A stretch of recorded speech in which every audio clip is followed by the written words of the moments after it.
This show is intended for adult audiences. You know, people with bills, backaches, responsibilities, and a functioning sense of humor.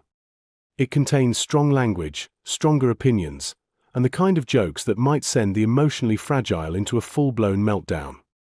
If you're easily offended, perpetually outraged, or think words are violence, this is your cue to clutch your pearls, grab a blankie, and sprint to your nearest safe space. Or, you know, just get in the sea. We won't miss you. For everyone else, buckle up and let's have some laughs. Rated D for dickhead. You are coping and seething. You just can't accept what you're seeing. Yes, you're coping and seething. The truth it is scalding, and now you are molding and coping so hard. Coping and seething. Hello, you dirty little boys. Are you interested in my body? I'm gonna come. Nice tits. Yasu. Tit. A real setup of donkers. Packing some Doban hunkeros, Bakhanaga hooks, humongous hungalamga no logangas.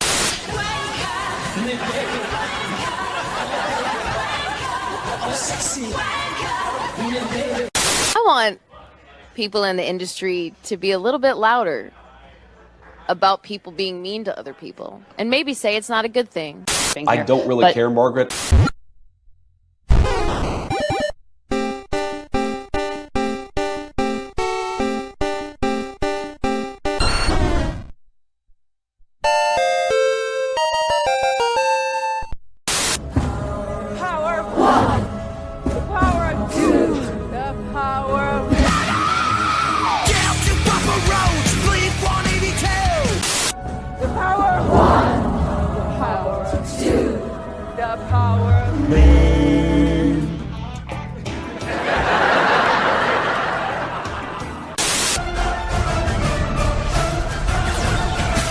Hello.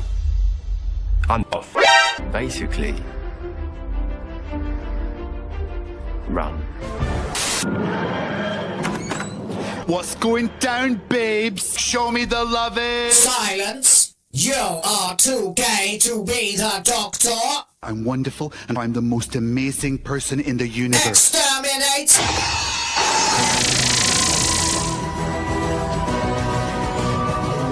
Go have a coffee with your marketing team and just terrify them.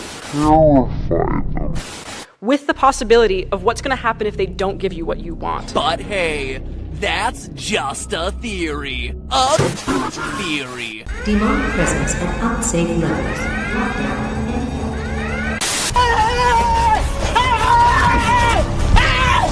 Why are you running? Let's take some dope. I am like, I have had hallucinations on weed before. if I get that high, Them babies, Alyssa. Disabilities. I wanted to finish Elden Ring, goddammit. He's a piece of shit. They don't know what the fuck they're doing. They don't know what the fuck they're doing. the reason why DEI was put in place in the first place was incredibly disingenuous. Racism and sexism, people being discriminated against. This was put in place to try and Disillusioned young dudes. white men or straight people. Someone's getting a job over them that doesn't deserve it. People are missing out on jobs that deserve it more than a person who's getting it because they're a woman or because they're black. But these people are making a lot of money, print money, cash, Money, well, capitalism. Raise a bunch of money, more money, heaps and heaps of. I'm afraid I've got some bad news. Bad news.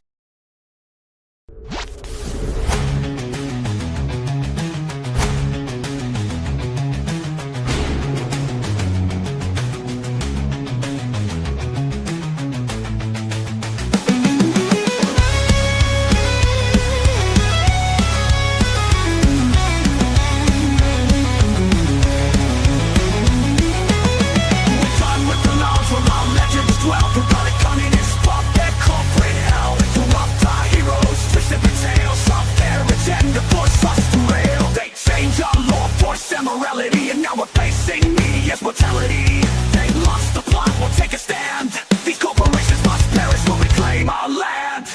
Enough is enough, we've drawn the line. We'll take back our Reach a spark divine, the will of the fans, a storm on the rise. We won't be silenced by their hollow lies. We claim the legacy, break the chains. These companies must die for our world to remain. They can't take a passion, we're holding the gates. For every fan stands protecting the will to create.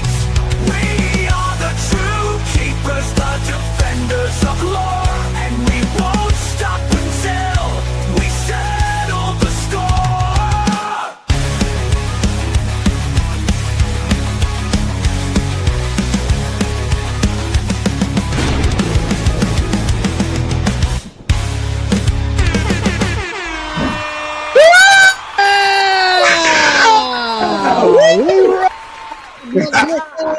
That's right. Hello. Hello again, all my lovely people. It's very nice to see you again. Especially now I've toned down the colors a little bit in here and I can actually see myself moving in more than 30 frames a second. That's very nice as well. What a narcissist. Ladies and gentlemen, and nothing in between, yo, it's WTF Live. Yeah! Let's fucking go. Oh boy. And I ended up having like 2 days off, which has just not ever happened. The last time I streamed was the Game Awards. It was the Game Awards. Wow, a lot has happened in that time. What an incredible development of things we have seen. By the way, first of all, shout out to Expedition 33 sweeping the house. 9 fucking Game Awards. Yeah! It was art exists. quite impressive.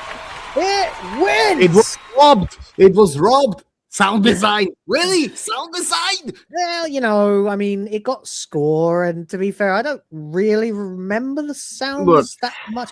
I suppose you could argue it should have won for sound design because the sound is often the best way to know when to parry. Yep. And that I would give, definitely. And to be fair, giving it to Battlefield, like really. What was Battlefield doing with sound? Maybe it does take place on a battlefield. Look. I was perhaps I'm all ears, guys. Tell me if I'm wrong. I was perhaps the most cynical amongst us in terms of, because I think if we went over, and we'll probably do that on Tuesday. We will. We'll do a full debriefing of the Based Awards. Yeah. Right. Of whatever our predictions were and the way things turned out. I was correct. I did say Nintendo's going to win some awards because they will pay for marketing. They did get 2 awards, but for the most part, most things got shut out. So the sound design of Battlefield winning that award, it's a Battlefield. It's set up in a 360 degree, like it's. Yeah. I understand headset stuff may be fine. Okay, right. We can let them have it. Fine. But still, fuck it. All right. I'm not the one. You're arguing with Hellzo, not me, man. I don't care that it didn't really sound right. That's what I'm saying, though. It's like I'm just angry. one game winning 9 awards, especially at something that is. No, it's never happened before. I said it. I realized it. I was googling the whole way through that stream, and I was like, "This is going to be a record. Right. It's going to be if it gets more than 7, it's the record." And they had an opening ceremony with Univetermer with what was the guy called Loriente Start.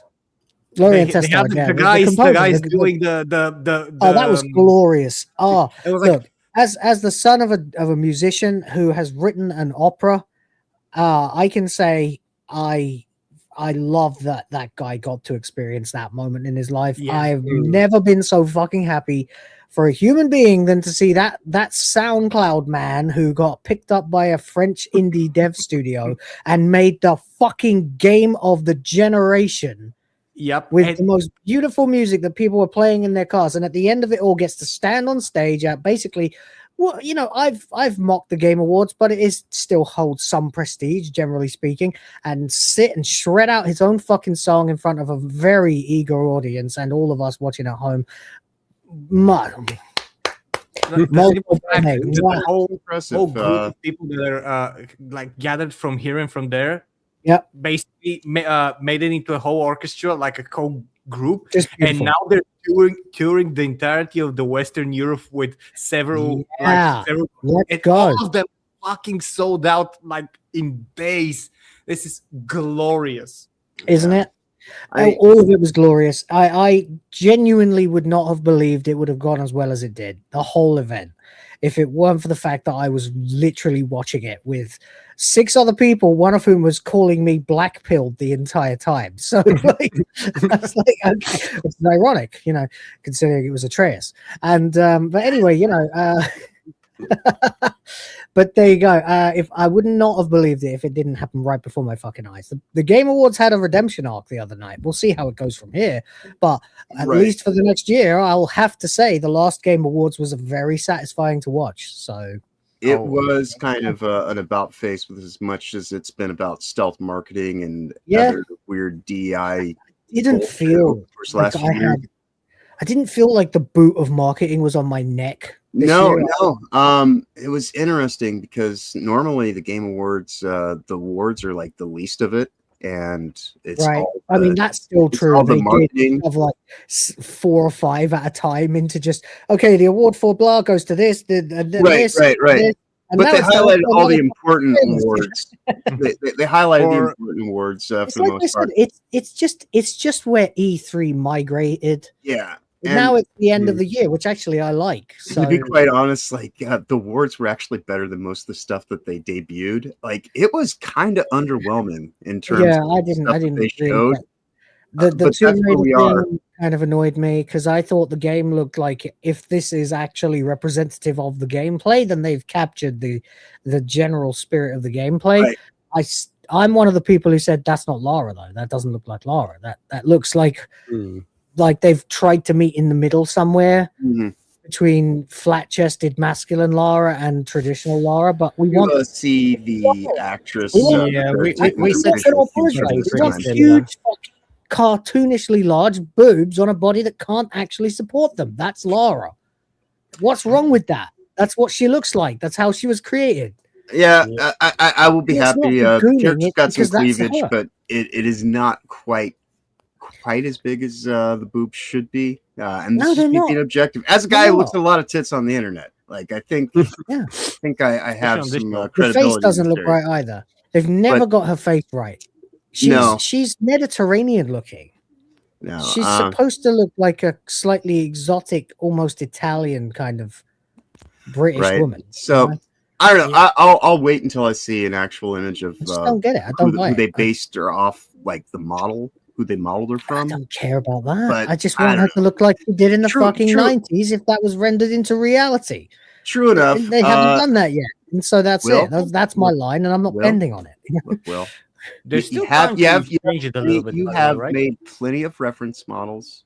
I have. I've made at least 3 different. Just start sending them to companies and things like that. You know, and just not hard, is it? Yeah, not right now anyway. Yeah, we did break down both trailers quite extensively on our show on my channel because obviously we cover Tomb Raider quite a lot. It's like pretty much our biggest running series. So yeah, pretty much what you're saying. It's like it's not as bad as they have been, but it's still not real Lara. Well, no, I think it's much better than it was, but it ain't good enough yet. Right. I think the interesting thing about Thursday, though, and this might be the reason why so many of the trailers were underwhelming, is because we are effectively in the indie era, clearly. Yeah. And a lot of this AAA slop that they just go and put out there is just like, okay, all right. I know what you mean. And I've seen people going, whoa, she has to look realistic. I'm like, why? Why? Why does she have to look like a real person? Because they're going after what they did in previous years. Okay, so you've decided that Tomb Raider is a franchise that goes into the hyper realism category of video games. And when did you decide that?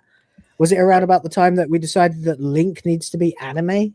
I think keeping things stylized is stylized better for immersion when you actually get down to it, because it's more of a feel of immersion, rather than these people. Zelda got it right when they did Breath of the Wild and they went back to cell shaded, but they had a subdued version of it. Right. Less gritty, less trying to be real, more of a painted feel. That's the art style. Yeah. Go with what they did in the manual and make that the game. Yeah, but emotional immersion is the thing that that generally connects with someone better than trying to remake every facet of fucking reality. Exactly. It's just like, especially when you sit here and like you obsess over like little nitpicky bullshit that nobody's ever even gonna fucking pay attention to try to hit realisms. Like, I shouldn't. Even when I make those like the Guna videos and stuff, the titty videos, like Grok makes them just a little bit hyper real.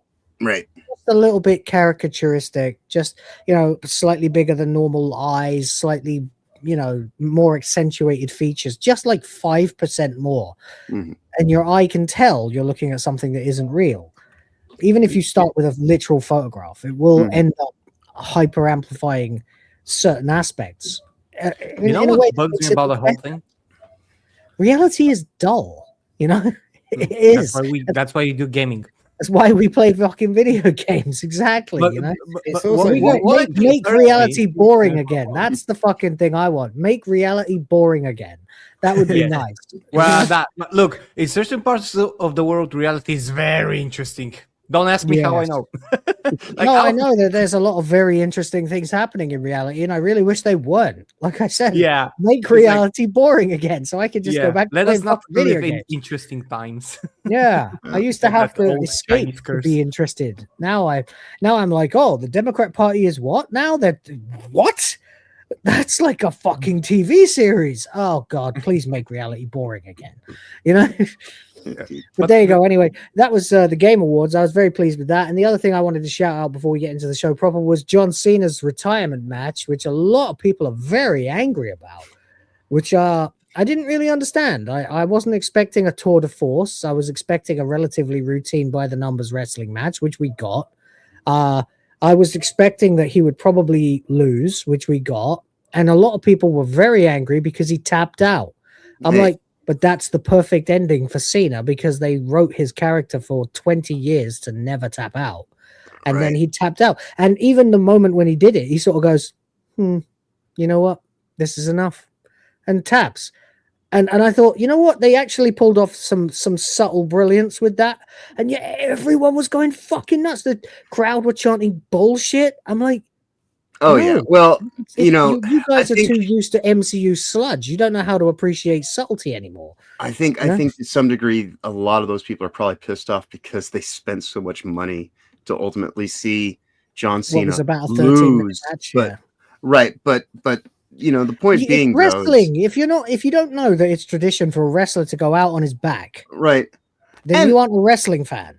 And I hate to break to people, but he lost the last 3 matches that he was in. I know, yeah. He's so losing. you know, yeah, he got the belt, right? Yeah. And then I guess a beautiful send off. I guess he lost Punk he and lost Cody 3 Rhodes of the putting last belt 4 on his shoulders and because Brock Lesnar beat him, and then he got the belt for a couple of weeks, and he lost to Dom, and then he lost to Gunther.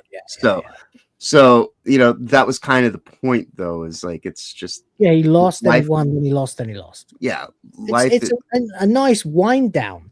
The guy's leaving. Do you want him to leave the most powerful character that ever existed in wrestling? Like what they keep doing with Brock Lesnar, where like he goes away for a year and then comes back and everyone goes, oh shit, the toughest guy's back now. So when he's gone, we're dealing with what? Not the toughest people. Like the whole perception of it, the storytelling vibe relies on you believing these are the toughest people in the world. And you know? the things they set up in this is you know, clearly this is about Dominic Guerrero, Dominic Mysterio, and that face ain't lying, man. That's I know. And ultimately Gunther being set up in the long. I didn't like Gunther. I didn't like that it was Gunther. Well, I understand that, but that is Brock like the Lesnar, most anti-fucking character. I can't stand Gunther. He is the most boring fucking wrestler in the world. But Brock Lesnar will be retiring this year as well, and he will probably, as he should. Yeah, and the last one standing is Orton, just like I said from the old. And he'll be passing. He'll be passing the torch to Gunther, and Dominic Mysterio is like the youngest person they've had for the longest time. And Randy Orton will go out at 60 years. on his back, like Ric Flair did. That's what will happen. Anyway, there you go. That's enough for the wrestling reference. I just wanted to shout out John Cena. Thanks for the memories. You still suck. Indeed. All right, that's it. We have a show to do. So we're here to review three episodes of Red Dwarf, which is going to kill us all. So let's get into it as soon as we possibly can, starting with the intros. John, how are you? I'm awesome as always. Didn't really do all that much yesterday. I did watch the John Cena thing, and then ended up falling asleep shortly thereafter because I just was like laying in bed when I was watching it. And so I woke up and I was like, oh, I need to watch the Red Dwarf stuff. So I just put it on loop and just let it play while I went back to sleep again. And then was like, I'll wake up at 6 and I'll watch it from there. There you go. And so, it's been an incredibly low key day over here on my side of things, but that is not bad, and I am certainly not complaining about it. So let's fucking go, Yeah, let's do it. Thank you very much, Rhoda. What's up with you, buddy? Pretty cool. Yeah. Doing the usual kind of slowly but surely climbing the learning curve over on my channel. We've got some good shows going out at the moment, so that's been really quite satisfying. And obviously finally started Expedition 33. Hell yeah. Yeah, and pretty much blown away so far. Particularly, obviously, anyone who still hasn't played it, I don't want to say anything that actually happened, but that ending to the prologue, even though I could see it coming a mile off, it absolutely slapped me in the face. Really, really impressive. What do you mean stuff. the Gamage, or when you get to the island, when you get to the mainland? The kind of the way everyone just falls apart. Oh right, yeah. The Gamage, yeah. Yeah, it was just. Yeah, I see. People keep calling that a twist. I feel like that's not a twist. Like that's the beginning of the plot. Yeah, actually, we all knew you that get was a gonna lot happen, of what's gonna happen when you interact with the people before that. So I mean, I had Sardok on stream with me, and we were pretty much discussing it and saying the same thing. Like you could see it coming, but just because you could see it coming didn't make once it it happens, it is a gut punch. Yeah. Yep. They did a great job of making you in 20 minutes, making you feel for Gustav and Sophie. Yeah, and again, it's the music. Yeah. Of course. Yeah, I mean, we kept stopping just to listen to the music like various times throughout the first episode. It's a masterpiece. You can download the soundtrack from Steam. There, Rhoda. It's free. You just have it. But there you go. I'm glad you're playing it now. I will go and watch your first episode of the stream. Did anything happen with the Guardian, or have you not been at work? The last time I was at work was Thursday, so not since last time we spoke. No. Oh, okay, that's fine. But we can, of course, assume that the Guardian is being thrown away every day.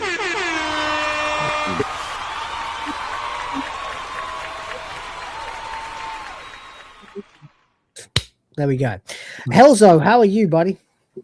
I'm doing okay. Had a hell of a week with a lot. Yeah, you said on your stream you were having some shit with your head or something. I don't know. No, my head hurts, but I've been just having a lot of pre-ending of my vacation stuff to do and pre-Christmas, shoppings and stuff like that. I haven't been able to sit and go into the what I was mentioning game dev in a week. Like I can't even finish the course right now because I don't have the fucking time. But I do have time for the YouTube. Sadly, today I will have 3 more hours, but as I mentioned on the stream, I completely forgot that I have to host an event afterwards. Cheers. Gesundheit. Bless you. Bless you. Yeah. Need to be more than 3. And so I don't know if I'll be here for 3 episodes, but I did manage to watch them right before the show. Man, they really went all out on everything. I don't know if this is really 3 episodes. I watched it as 1. Yeah, if you... yeah. So. Bless you. It wasn't just me. Like I was able to catch it, but now I'm good, and now Will's got it. So apparently, I've got the lurgy. Give me a minute. Yeah, cheers. Yeah, I've still got it. It's been over 2 weeks now. Yeah, I asked my wife to come and fill my water bowl, but she hasn't. So because I can't really leave right now, to start the show and all that. Yeah. But hey, it is what it is. I saw it as 3 episodes on TV, but then when I watched it on Plex, it amalgamated the 3 into one movie. So that I thought that was really great. As a movie, it does work really well, I thought. But anyway, finish your intro, buddy, and we'll I talk was just about the gonna say that I'm also playing Expedition 33 and playing the DLC, and it is amazing. It is everything. Like several times I referenced a specific section in Witcher 3 in the Blood and Wine DLC when you're in a specific area where it's so crazy, like outside of everything that is connected to the game. I'm not gonna spoil. I remember that. I remember it well. Yeah. And it's amazing. And Rhoda, I'm so happy that you're playing the game. I'm so happy, and I do want to see where you go, what choices you make, what you do, how you do it. It's amazing. If what you did right now is good for you, then everything afterwards is just builds up in a spectacular way. So I'm really happy, and I'll be very eager to watch you. Excellent. There you go. So let's sort of talk about the trifecta of episodes that we're going to do, because it to me, the more I've watched it over the years, and now watching it again, especially this last time that I was able to, it is the movie that they never got to make, because before with Series 6 they were like, oh, what if we get to make a movie one day? With Series 7 they were testing, oh, maybe we'll get to make a movie. Then they shot it down, so they did Series 8, and Series 8 was, I think, in like almost a soft reboot in parts, and yet not in others. And like, for example, they returned to the writing style from the earlier episodes where it's just two guys in their bunks arguing, but then they also have to have the setup and the payoff of what happened at the end of Series 7, so they did it all through a flashback. Right. And you get to see how they ended up where they end up at the beginning of the episode, which was a nice kind of echo back to season 1. Yeah, of course. I mean, and that gives you this excuse to have just an incredible, insane amount of fucking hilarious, farcical setups and scenes and punchlines. And we go through, like, I don't know, 6 episodes worth, like an entire season's worth of content in just 3 episodes, which is good. And it has its downside too. Like, a lot of things get glossed over, like, oh, hey, they're going to reprogram Crichton to go back to his factory settings, and then, oh wait, no, he's back. It's very much like that. That's a mild spoiler. I won't spoil the rest, but they did that, and I felt like, yeah, that was really good. But then when I watched it the most recent time, I was like, man, I really wish that had got like its own episode. I really wish that, like, Rimmer having access to the, like, blank 0 first year season 1 Rimmer having access to the luck and the sexual magnetism viruses. Like, we got quite a bit out of that, but I'd like to have seen even more. He done like a better than life out of Rimmer, just becoming the sexiest man on the ship for a day, and then literally because he drinks it, he doesn't just sort of wipe it on his fingers and like that.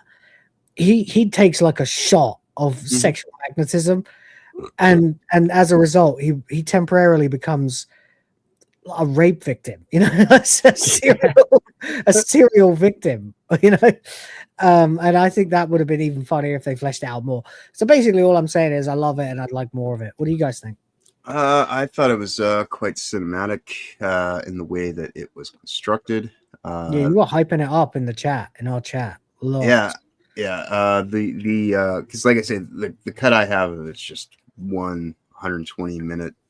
It doesn't split up. It doesn't split up for the movie credits or anything like that. It literally is just just a movie. And I thought that it was a great coming home kind of thing that still building upon all the stuff that's happened, but also, the way that it is kind of effectively rebooting Rimmer, because now it's like you've got a Rimmer that is connected to the original Rimmer, but 3 million years later.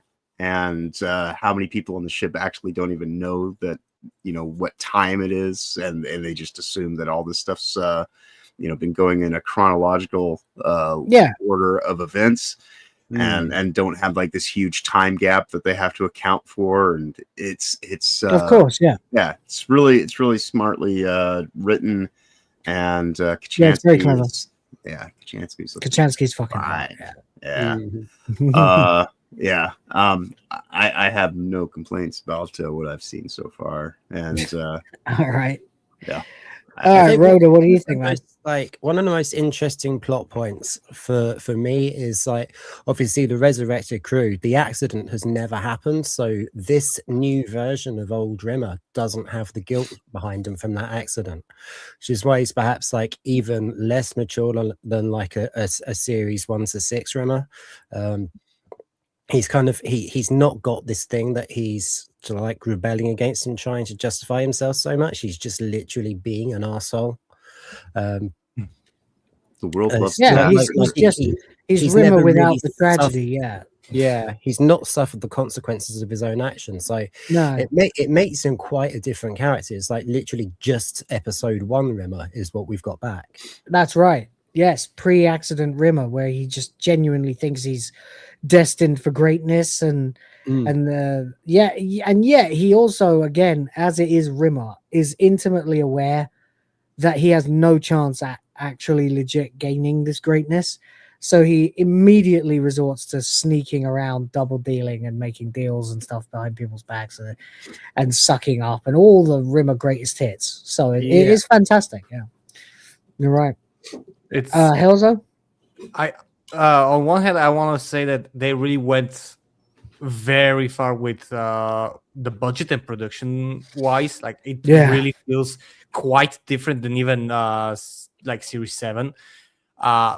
Something that I didn't know that I'm gonna miss is exactly that Rimmer, because it's really nice seeing the way he is caught, and precisely speaks about how what his character is. It was good to see the crew, the Red Dwarf in all its glory, by the way. Yeah.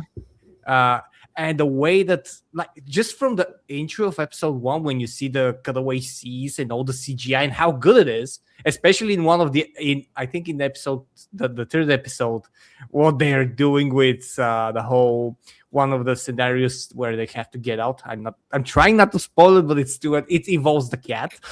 It's amazing. That's episode 2. I was like, end of episode. I was like, 2, is this a Eurodance competition? Yeah, it was amazing. It was amazing. Like, they did and so they well. weren't happy with that either when they made it. They were like, "Oh, Cat wanted better." Danny John Jules was like, "Oh, they had different music, in rehearsals. I thought we'd get the license to use that music, but we didn't. So they had to write something. It wasn't as good." I'm like, "Fuck you, bitch! That was great. That's the best thing the Cat's ever had." Like, it was great. It was great. The whole thing was very fluid, and yes, it does feel like a movie. I watched it in episodes, sadly, so I did get the to be continued and previously, but it definitely see that they're going all out. They're absolutely going all out here. Yeah, they really did. They went all out with production, but they also, I feel like Naylor had a lot up his sleeve, writing wise, that he wanted to do and that he was saving for the movie. And when it became clear the movie was not going to happen, they were like, "Okay, fuck you, we'll turn it into a series." And that's why it's a very front-loaded series. Like, honestly, there are some great moments and some really funny bits in all of it, but this 3-parter at the start, it's a very front-loaded series. Like, everything really funny happens right at the beginning, and then you get several sort of normal episodes, and then a big payoff at the end. It's good. It's a good series.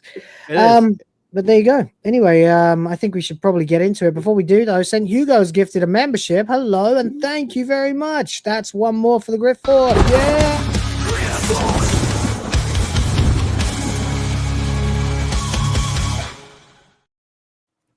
Also, as a member for 11 months now, thank you very much, buddy. Says, "Don't you lads bail before all 3 are done." Oh, no. Sorry.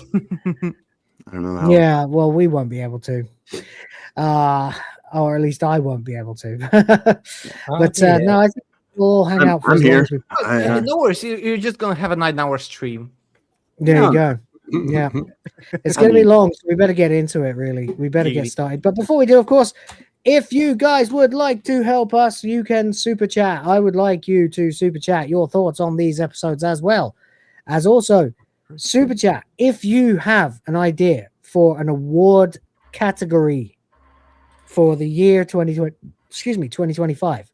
Can be, the cringiest, wokest, whatever, or it could be game of the year, whatever. Just let us know, because I want to try and put together a little award show.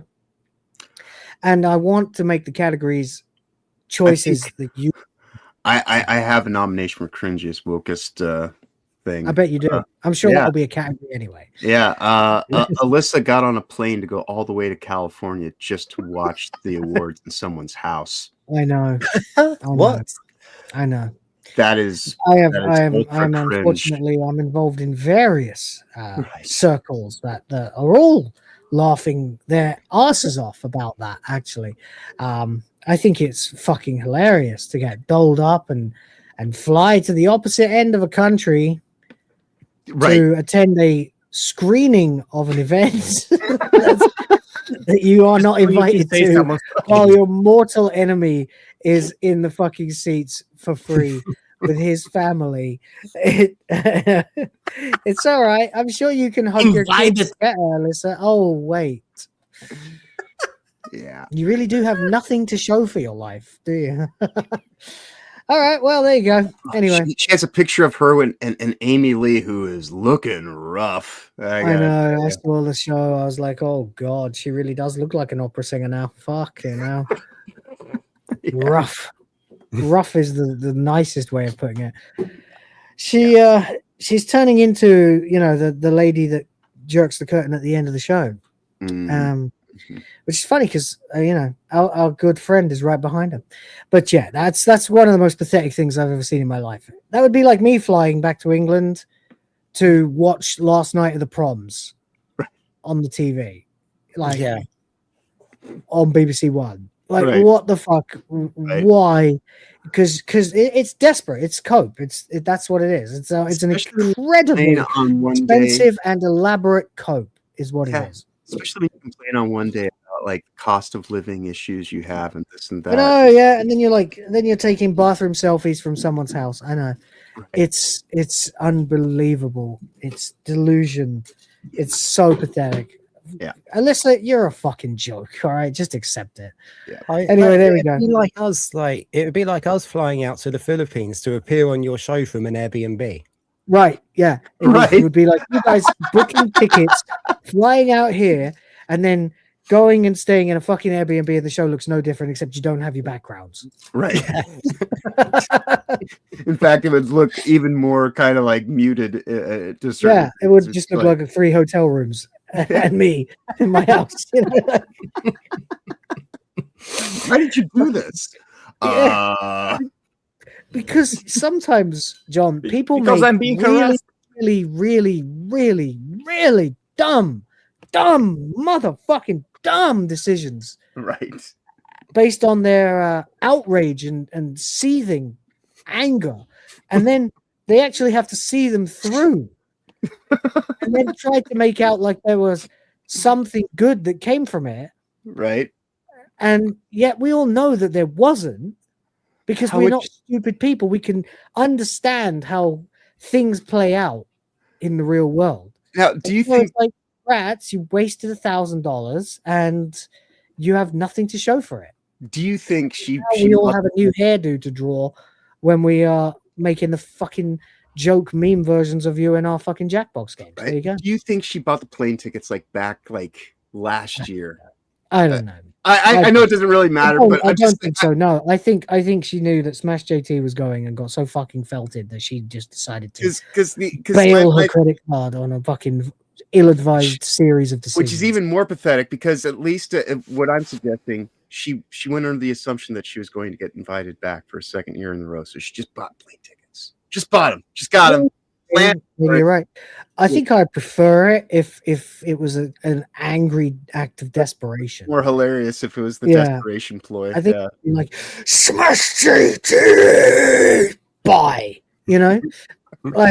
I think that's funnier because it's just so fucking felted. It's pathetic. Could have But waited there you for go. him outside. And claimed Anyway, her there we out. go. We Anyway, are- she's irrelevant. She won't be. well, mentioned you by this know, we say she's 45 minutes. irrelevant, but then we always have so much fun talking about her. Right, so, right, you know. right. Yeah, well, that's the thing. That's I what guess she's. I'd rather alright, be so- irrelevant than be a lol cow. You know, Right, right. I was gonna say, I was like, you know what? You're right. She's not irrelevant. She's a lol cow. This is all that you have left. So, I guess enjoy being the butt of that is everyone's the joke in problem. the game industry. She's a lol cow. Yeah, That's why I keep calling her lolissa. yep. Moo cow, because she's a lol cow. That's what she is. Lissa, moo cunty. I mean, once you've been on a stream with David Jaffe and RTU and you come off looking like the asshole, you are a lol cow for life, buddy. Right. True, true, true. Especially when you completely destroy your entire case in a lawsuit in the process. That's enough. Red Dwarf, let's go. Indeed. We have We will 3 pick up on episodes that to get stuff on through. Tuesday, I think. We just happened, yeah, we'll catch up with all this bullshit. But unfortunately, we have 3 episodes to go through on the busiest week we've had in fucking months, news-wise. But that's the way it goes. But actually, no, wait, one more thing before we start. James OP for $5 says, for a bartender, she sure took a lot of really expensive trips around the country and the world. Pretty good for being broken alone. Yeah. I wonder if that boyfriend of hers isn't just a moneybags cuck or something. I don't know. I don't care. But you know, whatever. Either that or someone's bankrolling her lawsuit and decided to hedge their bets and put it all behind her, which is Right. Jesus Christ. That's the biggest stupid fucking double down in for a penny, in for a pounding since Alyssa flew to the other side of the country to see the fucking Game Awards on someone's TV. So, you know, 6 to 1. What do you expect when your lawyers are even dumber than you are? Right. You know, What I it is loved what was it is. the Steve. Normal people. Oh, yeah. There you go. Anyway, Anyway, yes. what was I going to say? Yeah, we have a couple more. St. Hugo for 2 says we need the gaming raspberries. Yeah, the Razzies. That's what we need. Yeah. What we'll do. We'll do the gaming Razzies. That'll be fun.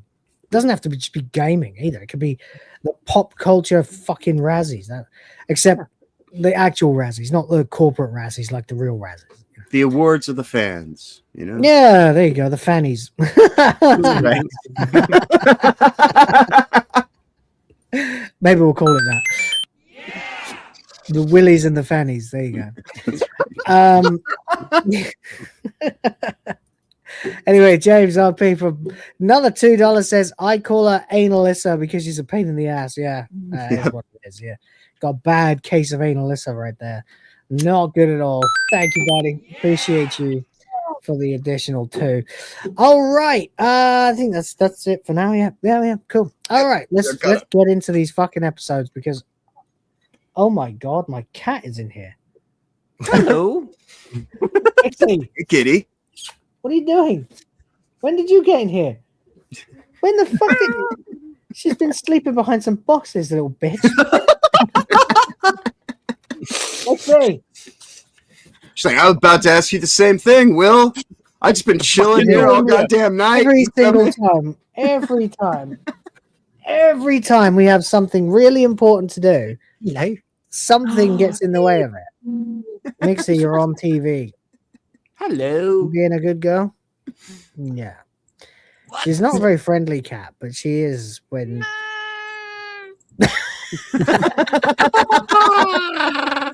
So cute. Oh, for fuck's sake. Now I gotta text my wife. Give me a minute. For fuck's sake. So anyway, Red very, very, very professional put together show that we put on here for you guys throughout the week. We know you come here for the highest caliber in standards and formatting, because clearly it's not just a whole bunch of dudes just randomly strewn about the planet that are just, you know, flying by the seat of their pants. No. Pants? What pants? True enough. Yoga pants count as pants because these are like more like shorts than anything. I've got proper black jeans on. What? You're on the internet, Rhoda. You still wear pants? You should know better. How dare you? You have to graduate to the next level. You have to understand when you get in front of the camera, it's all like, business from the waist up, and then like, just kind of like whatever you rolled out of bed with from the waist down. I should not. It gets worse. I've got being a t-shirt as well. Right. Which I'm wearing my Sins shirt today. Dancing pack of cigarettes with a 6-shooter and a pint of beer. So nice. I don't know what anybody else's shirt design for the day is. I've got Reading Fest from 2011. Nice. With my Expedition Territory shirt. Oh, there we go. You're doing t-shirts. Mine's Okami. Nice. Oh, right. Nice. Yeah. Which I had printed myself, like most of my shirts, because you can't get them out here. Right. But there we go. Right, Red Dwarf, for the love of fucking God. Let's begin the show. 45 minutes in, to a 3-episode special. This is going to be a nightmare, isn't it? All right. We begin, hopefully, at some point with.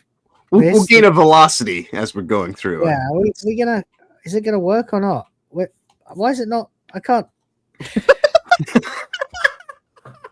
It's not happening at the right time. It's taking like a minute to fucking be viewable. What the shit? Right, and your smoke screen is not there as well, so you might want to make sure you get that. I've literally never seen lag on the StreamYard display. What is going on? It's not working. I don't know.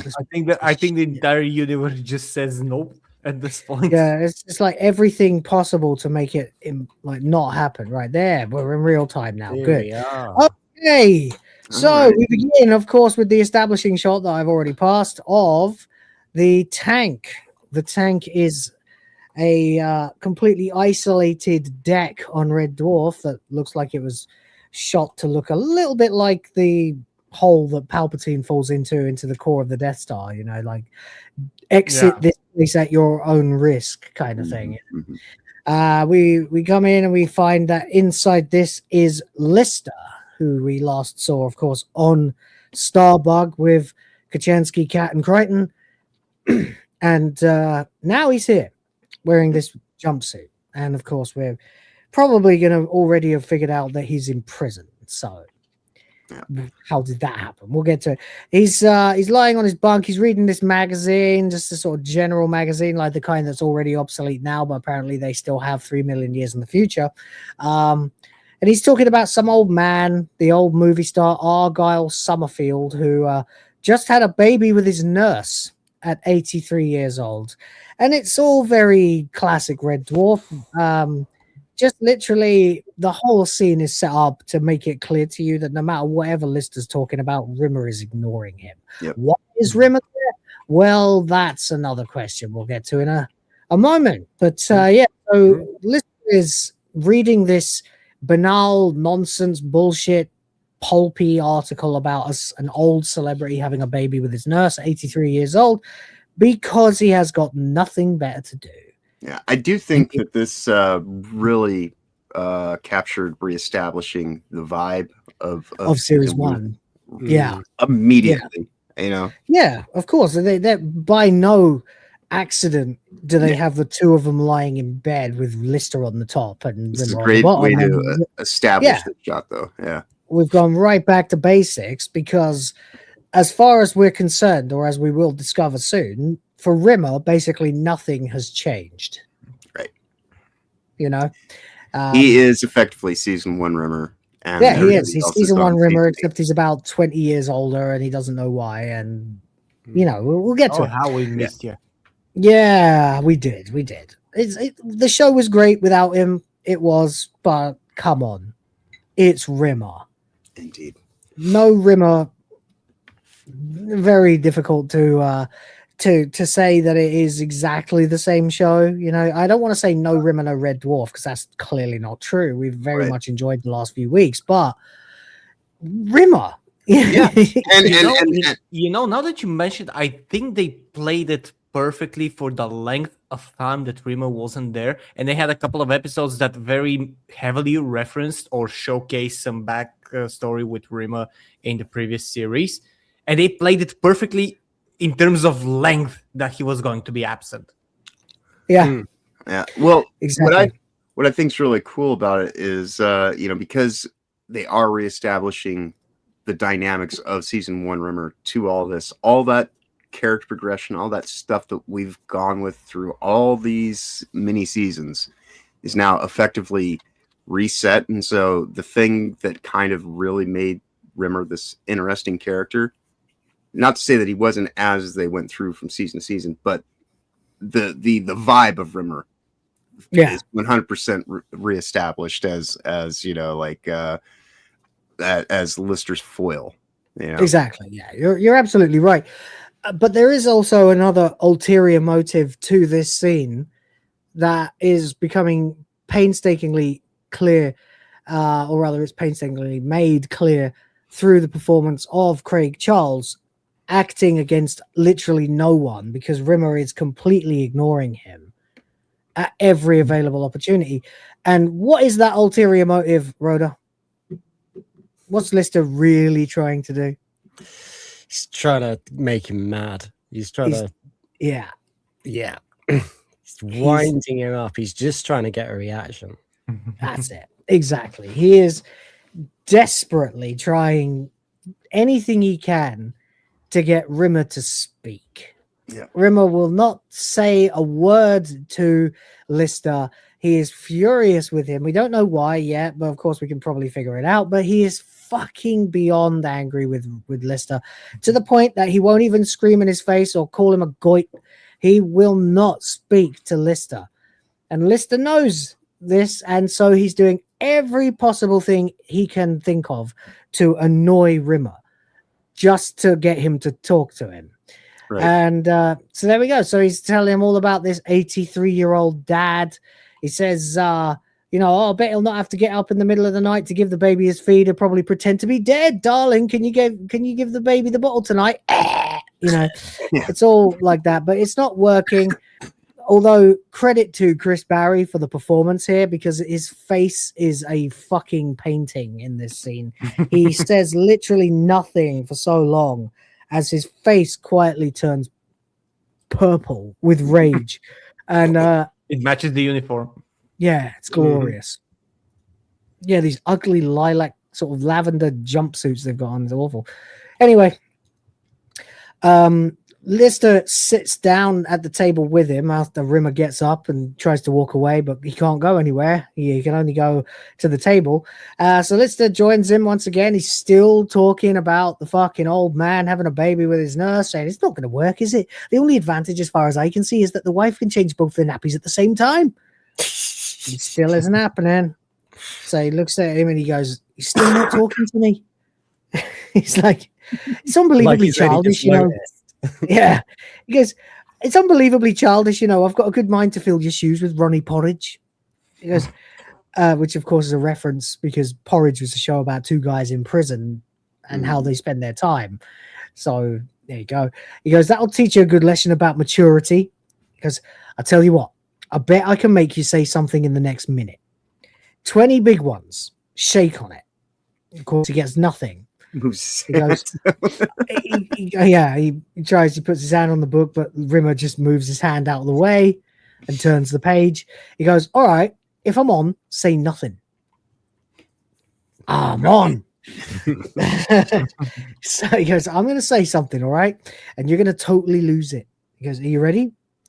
You ready? And he waves and he thinks, and then he comes up with the thing that he thinks will make Rimmer go completely spastic. So he says, a few years ago, when money was not abundant, and I needed, and I mean medically needed a pint, I stole some money from your purse, and he imitates opening his wallet like it's the fucking Temple of Doom, or it's, I think he's got another dig in there by calling it a purse instead of a wallet as well. I know, yeah. That's true. He says the wallet that time forgot. Not that there was any point. The barman on B deck wouldn't serve me. He said that the blue doubloons were not legal tender anymore. There you go.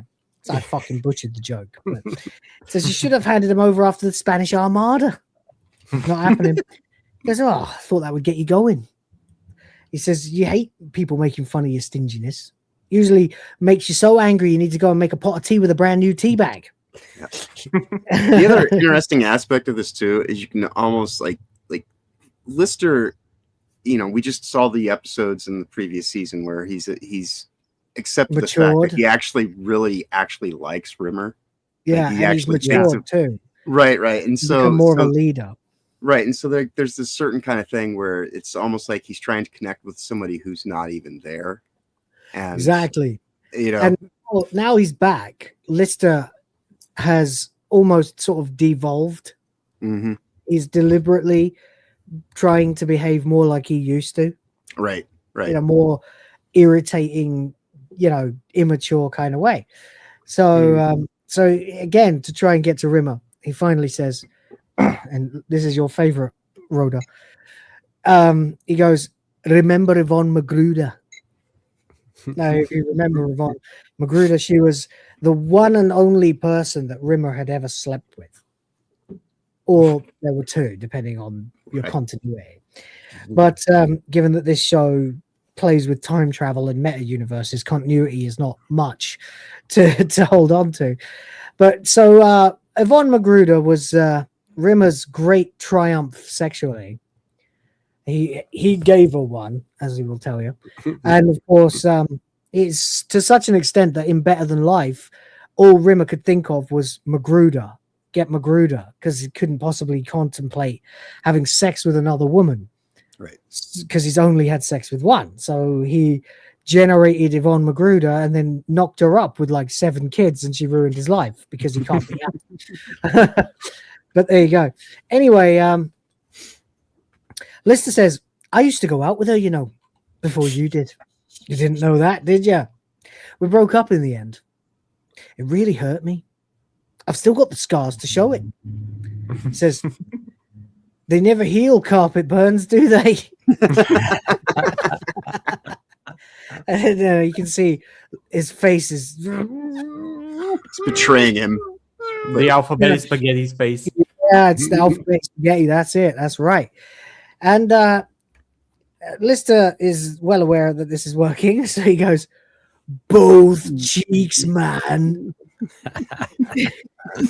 She nearly wore them down to the bone. And then he starts jumping up and down on his chair, squealing like a monkey.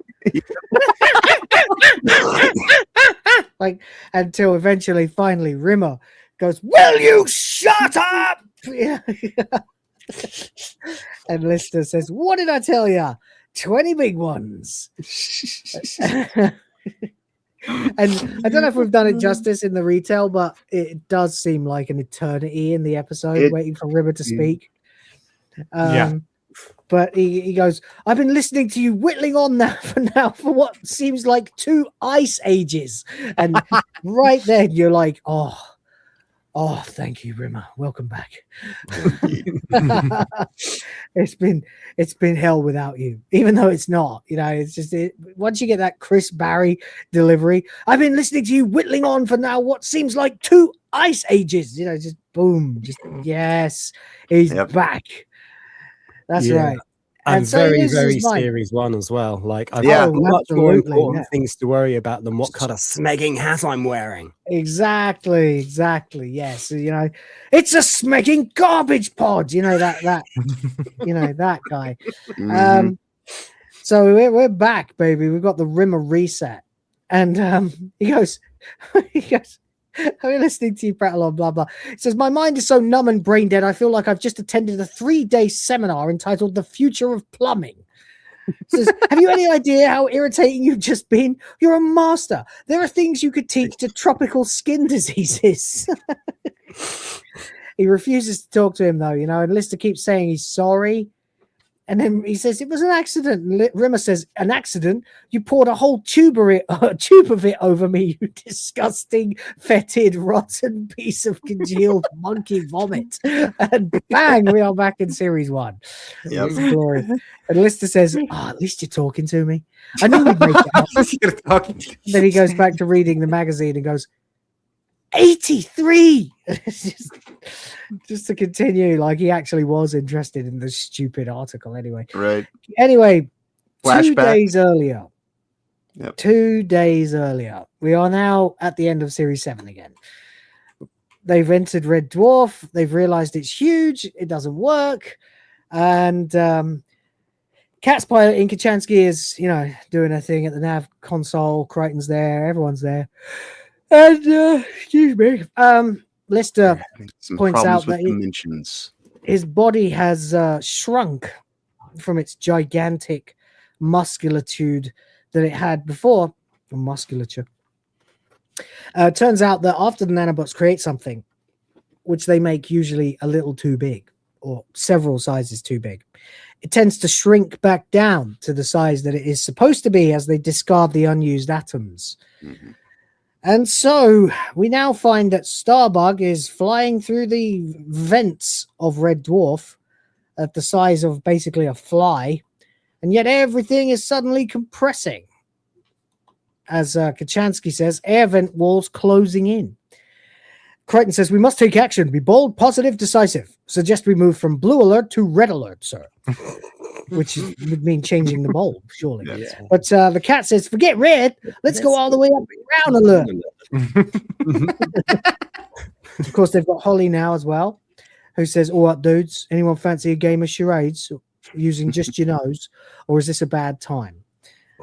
He says, Holly, we're about to get crossed to death. He says, so that's a no then. And so here we go. So they're inside Red Dwarf, and it's shrinking. Crichton says, once the nanos rebuilt the ship, I thought things would get back to normal. Kachansky says, we haven't a clue where we are, what to do, and we haven't a clue what's happening. Things are back to normal. And Holly again tries gum. Oh, just valid. She's right. Point. That's pretty much how the series went. That is the show, yeah. That is, yeah. Anyway, Holly insists that he wants to play nose charades or charades, whatever you want. And finally he says, I've got this one. And he's going to do it. And he starts making this weird noise like, and then he goes, basically, it's the Nostromo from Alien. Yep. So spent a week thinking that one up. Good, innit? Anyway, they continue, and there's a lot of typical dwarfism humor there, but like Kachansky asks, what are our chances of getting out of here? Crichton says, about the same as discovering Mr. Lister's saddle stitching the hem of a pair of lemon maturity slacks. Wow. That is a joke. That is. Lister's like, I must admit, it's been a while since I did that. Says, can't we get this crate to go faster? It's going to be like getting crossed to death by a gigantic trouser press. Cat says, freshly landed and wrinkle free. I always prayed I'd go out like that. Anyway, they continue flying down the vent until eventually they come upon a heartbeat out there, a life sign, only to suddenly discover that they are rapidly heading towards the anus of a rat. No, that's a brown alert. A rat that has been created by the nanomachines. So if you don't know what's coming and you weren't sure what the nanomachines were capable of, they can also apparently create life. Right. Yeah. That's something that I thought of when I watched it most recently. It was like, they did the rat thing. So foreshadowed. Yeah, it's subtle foreshadowing, yeah. So the rat is there now, and they're up his ass. Okay. And it gets as they enter, the rat is propelled forward by Starbug as we get a shot of the rat flying along a corridor with Starbuck up his ass. And that is entirely too graphic. it is, yeah. And Holly says, "I hope we don't get stopped by the cops. They don't like it when you rat ass," which is a good joke. Although it does feel like it's about 30 years too early for this series of the show, which happened in 1998. But hey, whatever. The rat, they managed to shake off the rat, and the rat goes flying into presumably some kind of horrible fate as Starbuck turns a corner and manages to fly into a small event, which then begins compressing and contracting as they make it through. Finally, as they get each section of the ship cut off, finally just the cockpit manages to make it into the landing bay as they finally come to a fucking halt in the landing bay of Red Dwarf with this unaccounted for starbug that finally crashes into the wall and stops as everybody prepares to evacuate, and they all run away. And our lovely, and there's a nice moment with Kachansky, and there's fire extinguishers and lots of funny jokes. And as they run away, our beautiful Starbug that we've had for 2 series and change, and possibly even longer than that, explodes. Goodbye to all the upgrades and all the laser cannons and stuff that they lived on that ship for 2 seasons, and now it is goodbye, gone. And so there we go. We are back on Red Dwarf. Yeah. Or at least Red Dwarf has been reconstructed and they found their way on. But all is not to be what it is, because there are people on Red Dwarf, just like there are rats. Indeed. And so the people in these hazmat suits that they probably didn't have in the 1987 version of Red Dwarf arrive, only to pull off their masks and reveal a bunch of actors from EastEnders who were on Red Dwarf in the first episode only. It is indeed Chen and Selby. And I've never really understood why Chen has a Chinese name, but hey, is what it is. Lister runs over and gives him a big hug. And Crichton says, "You know these people, sir?" He goes, "Know them? When I've been drunk and unconscious, I've taken clothes off. I've taken their clothes off and painted parts of them green. Of course I know them. It's the Red Dwarf crew, Crichton." That's right. The crew been resurrected. I do want to just note there's a wonderful outtake from this scene as well. Yes. Where he gets as far as Where of course Mr. I know them. They're in They're on EastEnders. EastEnders. And then Yeah. you look at the camera and grin. Yeah, that's right. There is an outtake where Craig Charles, who is now on Coronation Street, or was for a while, which is another rival British soap opera like EastEnders. But in this case, he goes, "Of course I know them. They're on EastEnders." And so there's that. It's a bit like Days of Our Lives, but British, Cockney wankers in London. Late 90s was when people still watched EastEnders as well. Yeah, so no one really watches it funny now. at the time. Only women over 60 watch EastEnders now. But there we go. But then they've always watched EastEnders. That's why they're still watching. Yeah. Still, I guess I'd rather people were watching EastEnders than Hassan Piker, but hey, times change. Anyway, Lister introduces them to his friends. He says, "This is Chin. He works in the kitchen and he's always drunk. And this is Selby, and he's always drunk too." And then he says, "Where's Peterson?" Now, remember, Peterson was played by Mark Williams, who, of course, later went on to be in the Harry Potter movies as the patriarch of the fucking Weasley family. But he was already doing like the Fast Show and loads of other stuff, so he didn't make it to the show. So Peterson was, the guy who was in the it was his arm that Rimmer got instead of his own arm in that early episode. It was Peterson who was in the hotel, Danish guy saying, "My name is Olaf Peterson. I'm very good in bed." And he says, "Where's Peterson?"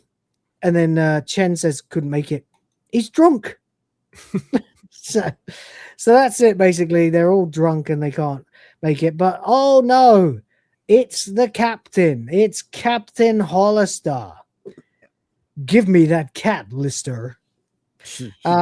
He's back. And honest to God, this is one of the funniest motherfuckers in the world.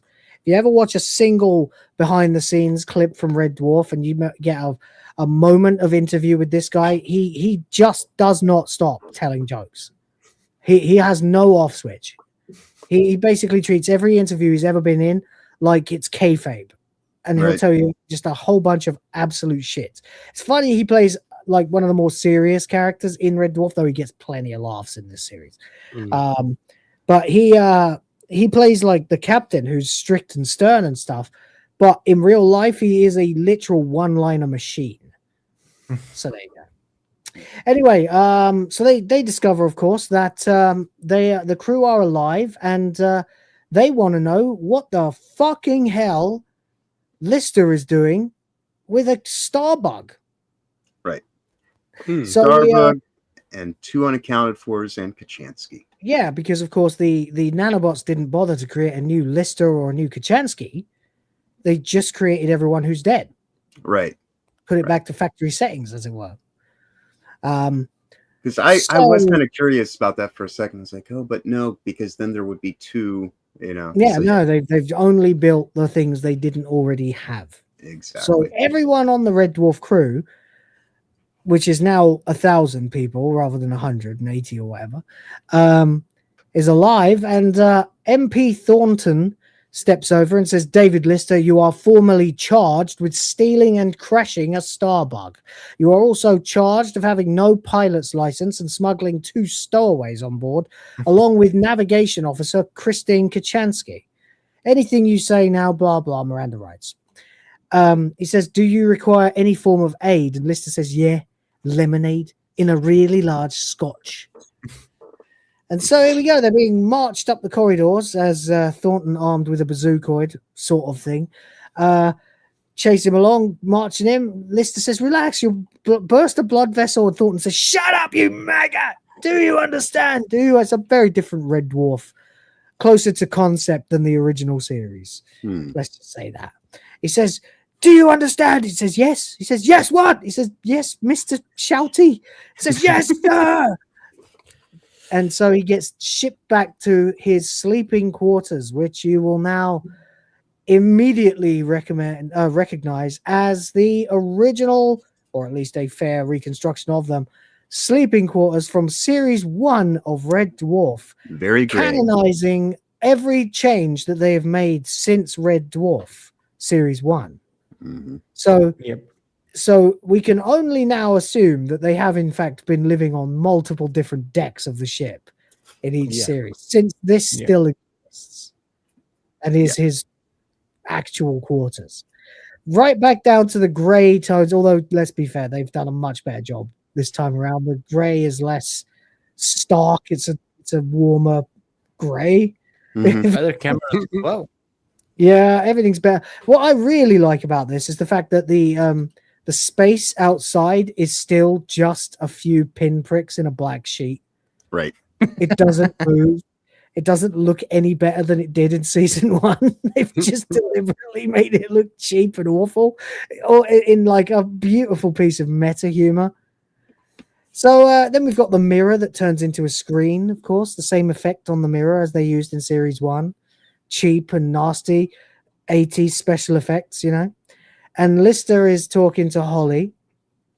He goes, all right, dude. You know, says they don't know about you yet, though, Hol. Best keep it that way. I need some info. If the Board of Inquiry find me guilty tomorrow, what happens? He says, well, they'll probably have a pot of tea, a bit of a chat, and then go home, I suppose. Is that what happens to me, you div, not them? He says, well, if you lose, you'll probably get a couple of years in the brig. He goes, what brig? He goes, the brig on floor 13. He goes, there isn't a floor 13. He goes, yeah, there is. It was classified. Need to know only basis. He goes, so who knew about it? He goes, well, the officers and anyone who's ever seen the Twilight Zone. It's brilliant. So anyway, there we go. Lister says, so what's the brig like? And he goes, well, if I had to describe it, if I was an estate agent, I'd describe it as an old-style penal establishment, abundant wildlife, 200 bedrooms, all with ensuite buckets. He says, smegging hell. He says they call it the tank. There was an inmate population of 400, all being transported to Adelphi 12. Presumably they've all been resurrected too. Shows him a picture of one of them. Lister, he says, what are they like? You know, he goes, are they all deranged, hairy, no-lobers, breath like old nappies, arms like toilet walls, scum of the universe. They're all like that, aren't they? And Holly says, the nice ones are, yeah. He goes, hang on, I've got one of them on file somewhere. Yeah. He goes, here we go. And this gentleman appears on the screen with hundreds of piercings. You can find people like this in the UK. Yeah, looks like a GDC developer. Yeah. Yeah. In fact, in the thick of it, for anyone who's seen it, Rhoda, you've seen the thick of it, right? With Malcolm Tucker. You know, there's that episode where they have what they call an ASBO show up to a radio show that they're on, and he's covered in piercings and tattoos. Remember him? I think that's my mate. That's my mate Dan. Oh, really? Yeah. Awesome. I've had many points with him. We're even wiener cousins with the same couple of chicks. Good guy, really good guy. Inexplicably looks like a total skinhead, and yet is a massive fan of One Direction. Nice guy though. But anyway, it always reminds me of him when I see this, because this guy's got not as many, or he's got more piercings. My friend doesn't have that many, but he has a few, you know. And so we see this guy appears on the screen. His name's Nigel, which is just Nigel. Nigel is such a like conservative Etonian, you know, Tory, you know, upper class name. Plans for Nigel. Asmo here with like 3,000 piercings in his face goes, I'm Nigel, I'm nice, and smiles. Anyway, there we go. Basically true feminine woman. Yeah, it's the Alyssa Mercante model of beauty right here. Yeah. Yeah. There you go. Ma'am. Fortunately, Nigel is nice. Not that we'll ever meet him, but we'll meet plenty of others. And not in any episodes we're doing today, but in the rest of the series, there are plenty of inmates. Most of them went on to be quite well respected British actors, by the way, especially the bloke who plays Kill Crazy. Yeah, is his name. Anyway, Lister's, you know, a little worried about what might happen when who should walk in. Well, Lister says, "Thanks very much, Hall. You're really cheering me up." Says the brig. 2 years. 2 years without curry or lager. 2 years without sex. Lister, you've had millions of them. Yeah. And even in the time you've been alive and awake, you've had sex 0. No, once with yourself. Right. From a parallel. Well, I mean, presumably he's excited because all the crew are alive. So right. Yeah, he assumes more of an opportunity now than he has. He spent the last few weeks with Kachansky on board and got none either. So you know, it's not really worked out for him. I don't always bother about that. It always makes me laugh. The idea that he's not going to be able to have sex. I'm sure you get more sex in prison if you're open to it. Anyway, it doesn't matter because who walks in, of course, just to make you, in case you hadn't seen the intro or something, who walks in but default setting, season 1, smug git of the year, Arnold Judas Rimmer, who says, "You hope." Because, of course, this is not the Rimmer who went through the same shit as Lister. Right. This is not the Rimmer who discovered the existence of multiple dimensions and Ace Rimmer. This is not the Rimmer who went on the Hollow ship. This is not the Rimmer who saw his internal fucking hellscape of his mind laid bare before him and was tortured by it on a planetoid. This Rimmer has a pulse. This Rimmer is literally alive, is not a hologram, and has got none of the growth, memories, or growing likability that the original Rimmer had before going off to become Ace Rimmer. This is fucking Rimmer. The OG Smeghead. The OG Smeghead. Exactly, Halzo. Very well said, indeed. So he walks in and, of course, immediately gloats over Lister, who is so happy at first. He goes, "Oh, Rimmer." Like, you know, of course, Rimmer. You know, right. Rimmer says, "Words out, they're going to throw the book at you, Listy." Followed by the bookcase and then the library. Brick oh, by that's smugness. And there it is, season Oh, it's one. the way it used to be. Absolute. I can't use the word, but it begins with a Rimmer is very pleased that something shit is happening to Lister. And Rimmer goes, wait, sorry. Shit. He goes, oh my God, it's you like you used to be. Default factory settings. Yeah. He goes, what got into you? You can't fly a starbug, Milado. You're a technician, a zero, a nobody. He goes, oh God. He goes, look, this is going to sound nuts, but the whole crew died, including you, and you've all been resurrected by these microscopic little robots. He goes, I died? Mm-hmm. Yeah. The whole crew died? Yeah. And you're going to spend the next 2 years in the tank with a load of Neanderthals with badly spelt tattoos? So where are we? Is this my heaven? It's utter, Hunt for the words. Lister says, look, a radiation leak wiped everybody out. I survived because I was in stasis. Then these nanos arrived, rebuilt the ship, and resurrected the crew. He says, so where are they? He says, Scarpered. Maybe I should take the 5th. He says, if I were you, I'd take the 6th, 7th, and 8th too. Which is funny because it only works if you're British and don't know anything about the Constitution of the United States of America. But okay. He says, we've got to track down these nanos to corroborate our story. Otherwise, who's going to believe our defense? Only meth drinkers and the Corn Circle Society? I need your help, man. He says, me? He says, who else is going to help me? I'm confined to quarters. The minute I walk out that door, I get enough WhatsApp me Jaxie to light the whole of Bootle. He goes, well, considering the next 2 years has in store for your Jaxie, a couple of zillion volts ought to be easy streets. So there we go. Good morning, Toasty, by the way. Oh, hello, hello, Toasty. How are you doing? Hope you're good. You join us as we are on Red Dwarf once again with the crew. The entire crew has been resurrected by the nanobots.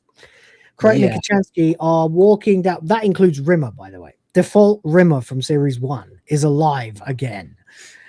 Slight question. It's literally only just occurred to me. Because there's a picture of her in Lister's bunk. Where's Frankenstein? Well, here's the thing. Frankenstein's descendants lived. Yeah, I guess so. Maybe the nanobots are. Maybe Frankenstein's on the ship somewhere. Yeah. Just maybe hunting the rat. Actually, I suppose you could argue that Frankenstein was never part of the original default plans. Oh wait, settings. Look, let's be reconstructed honest. Red None Dwarf. of this makes. Go on, Hilza, go on. They reconstructed the Red Dwarf, but from Look, none of it makes sense. All right, let's just call a spade a spade. These are Crichton's nanobots. How the fuck did they know what Red Dwarf was supposed to be? Right, but here's my counterpoint to that. All right, so even if Frankenstein, because they obviously went through the entire ship and deconstructed it and put it in Lister's laundry for 2 years, right? Maybe they found out through that. But go on. Even if Frankenstein has not been reconstructed, the last 3 million years did happen. So the whole cat species exists right now in real time. So Frankenstein's life was fulfilled. In other words, yeah. So Frankenstein doesn't need to be reconstructed because we are moving forward in time. It's just now they've been. The problem is, I thought of that, and that was my initial answer, as you could probably tell, because I stopped mid-sentence and reconstructed my argument. But so that was my original answer, that Frankenstein had a fulfilling life and went on to create the entire cat race. Yeah. But the I love how seriously we take this. This is being a geek for anyone who wants to know. Yeah. All 18 of you. Well, please share the stream. Yeah. And let's get some fucking eyes and some soups and some support. Thank you. Anyway, I think my argument that the cat was never part of Red Dwarf is probably the better argument. I think not so that too, any of it makes sense, right? But again, like I say, the chronology of things, we are 3 million years removed from the original event. So even Who even fucking this knows? getting These are some reconstructed. very, very fickle fucking nanobots. Yeah. You know? And so they don't need to necessarily reconstruct Frankenstein at this point Because in it time, wasn't part of the plan, yeah. right, Or not part of because the it plans. already met his destiny or her destiny. And Frankenstein's irrelevant to the state of now. And so all the cats that are in existence that developed over the course of those 3 million years, they are in existence right now already. Fucking A. Are these nanobots or midichlorians? Fucking hell. Seem to know the future. But anyway, whatever. By the way, you're being screwed and fired by Yeah, that's cool. Must be a day ending in Y. All right then. Anyway, Crichton and Kachansky are being marched along the corridor, and Kachansky is lamenting that the nanobots have buggered off and left them, and Crichton goes full problematic white guy and tries to explain the inexplainable. And says, well, in the past, they've only ever done things that have ultimately benefited us. We should take comfort in that. It says, like when they first stole Red Dwarf and took us on a merry goose chase around the galaxy. They led us to Legion, where Mr. Rimmer acquired a hard light body. She says, benefit. It says, then they took us back to Red Dwarf and rebooted Holly. And she says, benefit, which was literally about an hour ago. But, you know, and then she says, and after that, they led you to the temporal rip where you met me. Which is not how it happened. Yeah. And Crichton stops, sighs, and throws his notebook away because she's just killed his theory. He's still thinking about that. As you know, John, from watching this, and Helzo as well, Crichton is going to spend a lot of time with Kachansky in this series. Yeah. Yes. But it was just that nice little callback to where things have been, you know, diegetically. Yeah. It's literally, you know, oh yeah, you. But just that he's immediate with it. He's like, he still hates her. And then she raises her eyebrow again. Meanwhile, then in this laboratory, this relatively attractive, if aging, doctor woman, whose name is Kika, by the way, in real life, is monitoring some shit. It's the captain's restroom, as it turns out. He walks out and he sprays a little bit of Lysol in the air, and his air freshener. She says, "What's this rumor that we're 3 million years from into space and red dwarfs change shape?" He says, "That's classified information, Karen. Who the hell told you that?" She says, "The coffee machine on G deck." Damn coffee By the machine! way, I'm gonna bust his ass down to tampon dispenser. Go on. By the way, I wanted to mention I miss there is a specific character that we haven't seen since the reconstruction of Red Dwarf, and let's see he's a distant cousin of the coffee machine, and he knows a lot. Oh right, yeah. Indeed. We may get there, but there we go. Anyway, so basically, Dr. Newton is her name, has discovered, yes, that Red Dwarf has actually, gone back to its original design. So it was supposed to be a pencil, basically, and it was not. It was literally a stunted little thing. Now, that, of course, is a joke about the BBC production budget that they had at the time. But now it is what it was meant to originally look like, the long version of Red Dwarf, which we'll only have for this season. Then it seems to mysteriously go back to being its original shape in future seasons. But hey, lots of mysterious things happen after this series. This series is kind of the end of the continuity. Like, after this, like, nothing will ever be explained again. Yeah. Which is kind of annoying. Like, this series ends on a cliffhanger. It's kind of the ultimate cliffhanger. And to date, we have no explanation whatsoever, not even a cheap title crawl for it. Just the slightest, scantest sort of nod to it in the triple bill that ends like that. It represents Series 9. They do kind of acknowledge that somehow everything worked out, but this it was a mess basically for a few years, the continuity after this series. But there we go. Anyway, So Hollister says, yeah, we now have a quark level matter-antimatter generator, ship-wide bioorganic computer networking, and a karaoke bar on C deck. Nobody knows how this happened, and they can't explain it. Meanwhile, the cat is being scanned in the meta center. They approach and they discover that he does in fact have 6 nipples. They've never seen, because remember, this ship and everyone on it was straight out of the moment they died.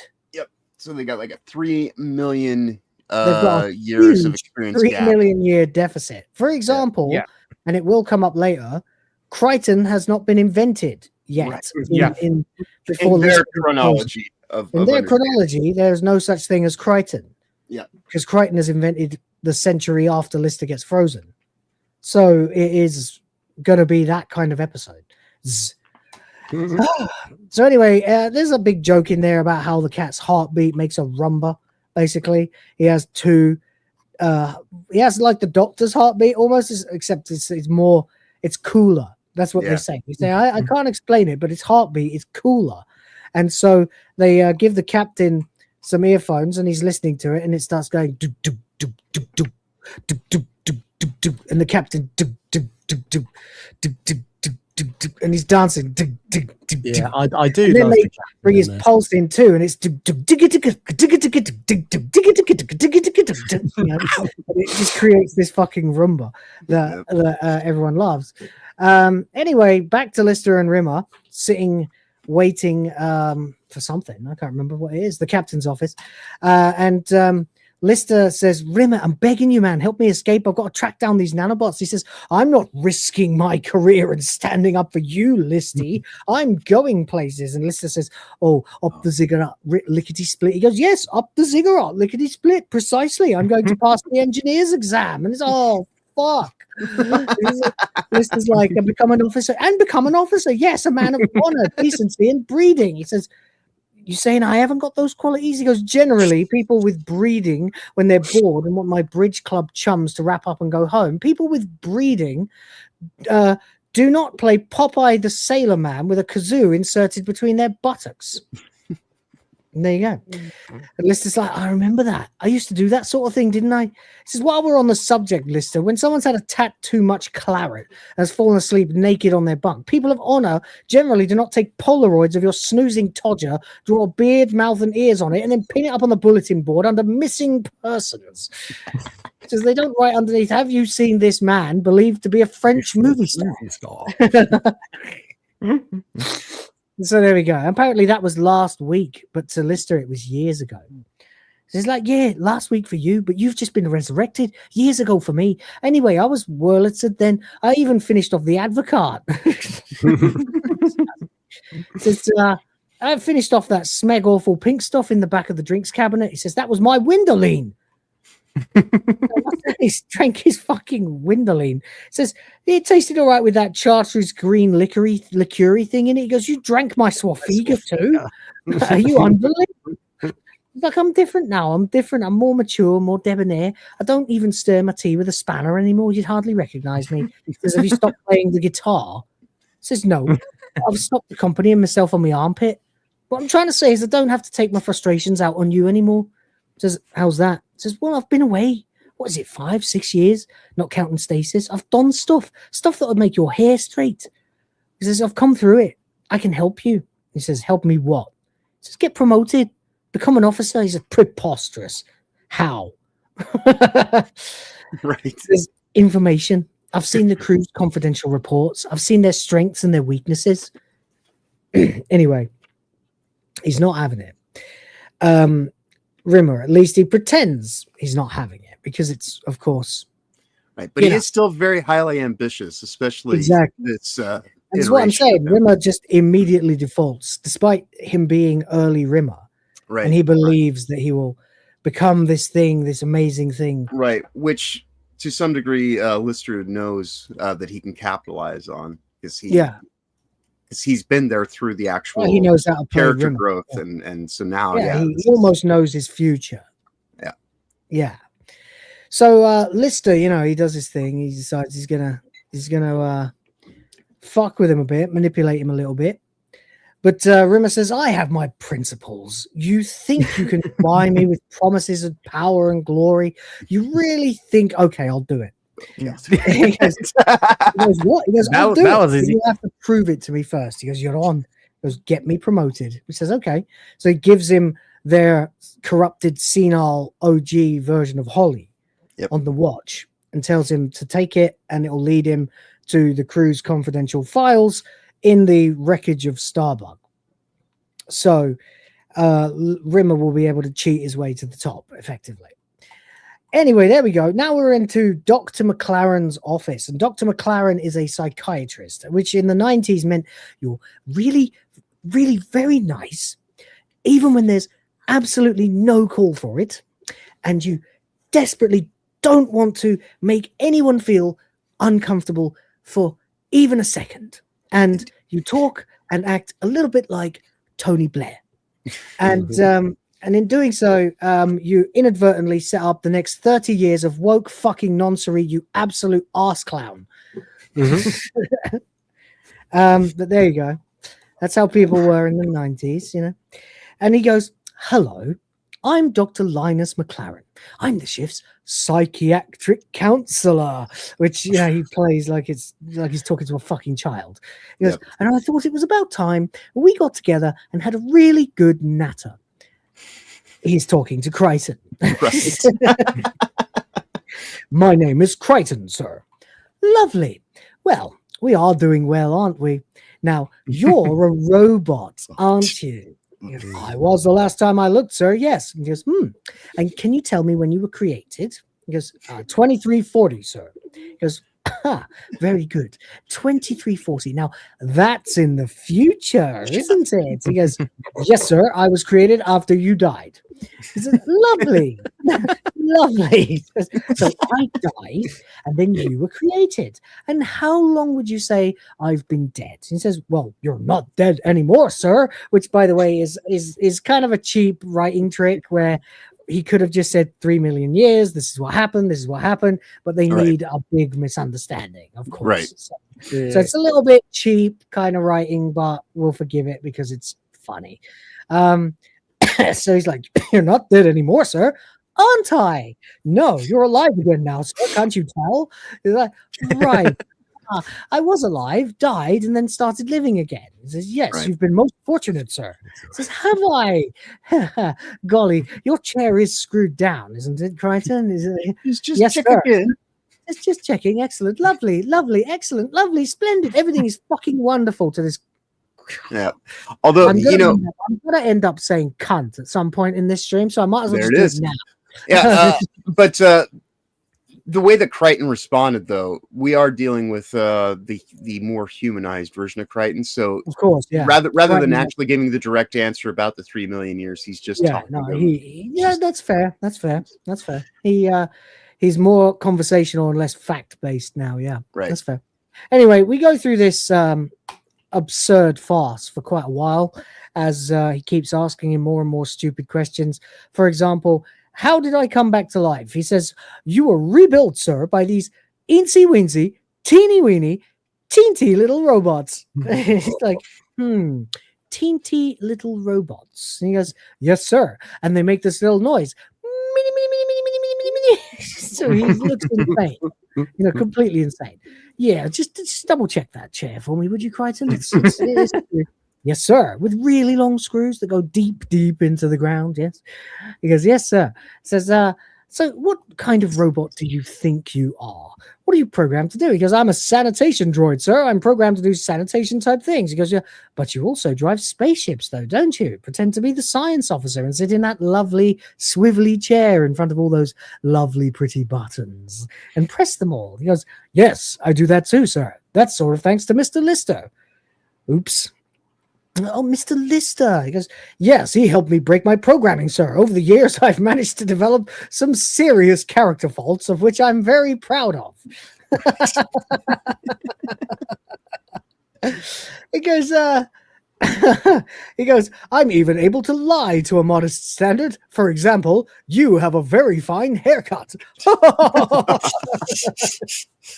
Let's see how good I've got. Also, I've completely mastered pomposity, although even if I do say so myself, because I've also developed several rudimentary emotions, including fear. Oh my God, it's going to kill us! Sadness. Oh my God, it's killed us. Because happiness. Oh no, it hasn't. Surprise. Oh, I've turned into a frog. And just lately, I'm pleased to say I've got the hang of anger with rudimentary mindless violence. He shouts and then smashes his fist onto the fucking psychiatrist's hand. Just literally, boom, like that. Just slams his hand onto his fist, which terrifies, of course, the dickhead. So, you know, we get through all of this. He says he's working on ambivalence. He's like, oh, ambivalence? He goes, yeah, two irreconcilable opposite emotions at the same time. And he tries to do it, but unfortunately all he can do is go which only makes him seem even crazier than he already was. The result of the conversation is restore to factory settings. So they've decided that Crichton needs to be restored to factory settings from a factory that wasn't invented when this ship was. So you make of that whatever you want. Anyway, that is probably the most interesting paradox in this whole thing. Meanwhile, Rimmer is. Are we already here? Yeah. Wow, that is quite far through it. That's good. So Rimmer discovers the wreckage of Starbuck with Holly's help, and discovers the luck and sexual magnetism viruses that they got in quarantine. When, of course, Rimmer went nuts and invented Mr. Flibble, and you know, we had because Dr. Hildegard Landstrom who discovered them. So Rimmer pockets them and says he's gonna. Oh, he takes a drink. He takes a drink. Oh, that's right. That's right. He doesn't even wait a second. As soon as Holly mentions what it is, he's like, "Yes, that's right. Yeah, exactly." Holly says, "You're going to use it." He says, "Is Paris a type of plaster?" "You bet I am. A tiny sweetette to see if it works." "Well, bottoms up." And then he drinks some of it, and then he says, "Bottoms down." Bottoms down. And if there's time, hopefully bottoms up again.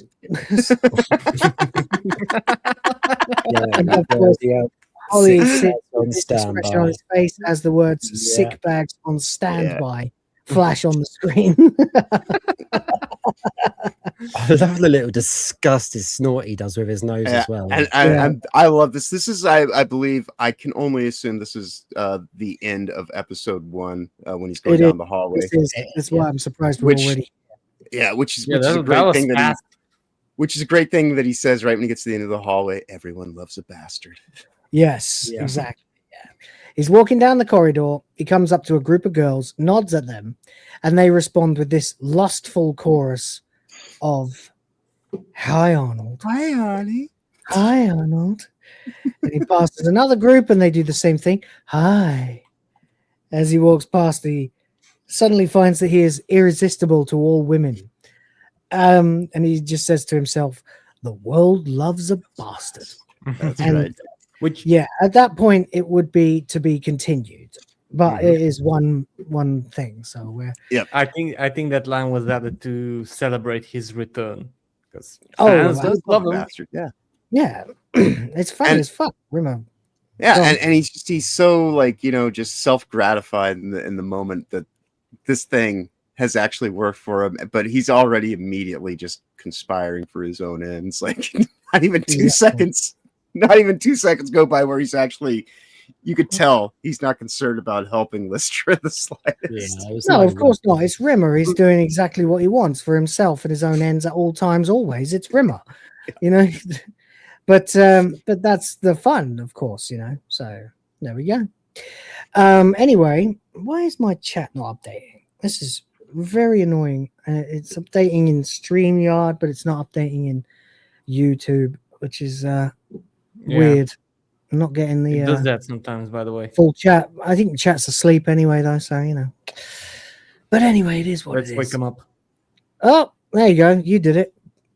Disgusting for the Bulgarian Fiver says, "For the glory of the Vindalubian Christmas boobies." Indeed. If you want the Christmas boobies chat, we are going to need a little bit of support. That would be nice. Thank you. retard who is actually wasting his fucking life attacking a small stream with only 18 people on it with his relentless bullshit. All right. Commie comments.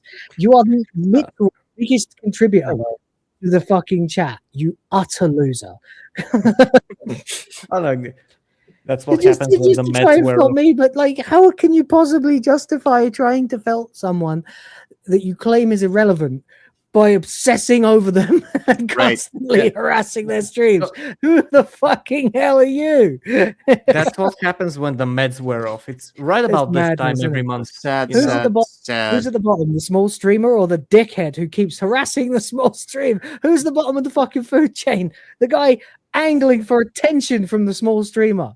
You fucking loser. Get in the sea. Now, there we go.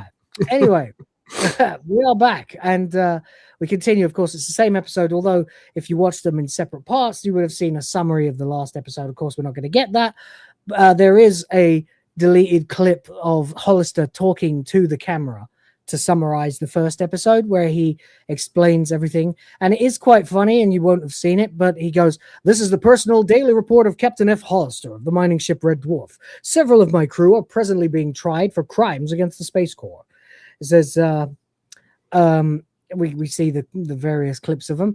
And Hollister, where the fuck? Oh, we get more clips. It says, it doesn't matter. Fuck it. There's a joke in there somewhere. Something at one point the captain says, if the crew discover that I'm really just the T-boy, my career is over. But that's basically it. Anyway, we cut then to the bunk where we find that oh, actually it's been completely re-edited. That's interesting. Huh. Oh well, that's annoying. Yeah, this is the extended version of it. Yeah. Another scene here where basically the joke is how shit life is and that they have to shit together, and for some reason that's not been inserted into the script. That is weird. Yeah, this must be the extended scene, but they're talking about definitely in the original broadcast. I remember the scene. Interesting. It's not I have watched like the single edit, but this time around I watched the 3 individual episodes, so I'm not sure. That is weird. It's not on the script. They haven't got this scene on the script. Interesting. Well, the gist of the scene is that it's welcome to prison. Here's it's about taking a shit. Effectively, they give you a mask so that you can have some privacy when you're shitting, and so in the end, basically, Rimmer gets in the version that I watched today. Yeah, this is it. That was Rimmer gets it all wrong, and he sits on the toilet and he puts the engaged mask on himself instead of giving it to Lister. So there you go. Anyway, doesn't matter anyway. Back to it then, and now we come to this. Wait, let me prepare. Oh, baby. Oh, this is special. I nearly died the first time I saw this. My lungs were trying desperately to tap out. It is absurdity to the nth degree. It's the most absurd thing you will see today. Unless our Russian friend decides to pay us another visit. Yeah. He almost takes more time doing this as Lister did in the previous episode, trying to get a reaction out of him. Yeah, it goes. It seems like an eternity again, and it is so good. Rimmer walks in to Captain Hollister's office, which looks very different from its original form. Mm-hmm. And he begins doing his salute. And I'm just going to play it because there's no other way. Yeah. And he continues doing his salute as he says, "My captain, sir."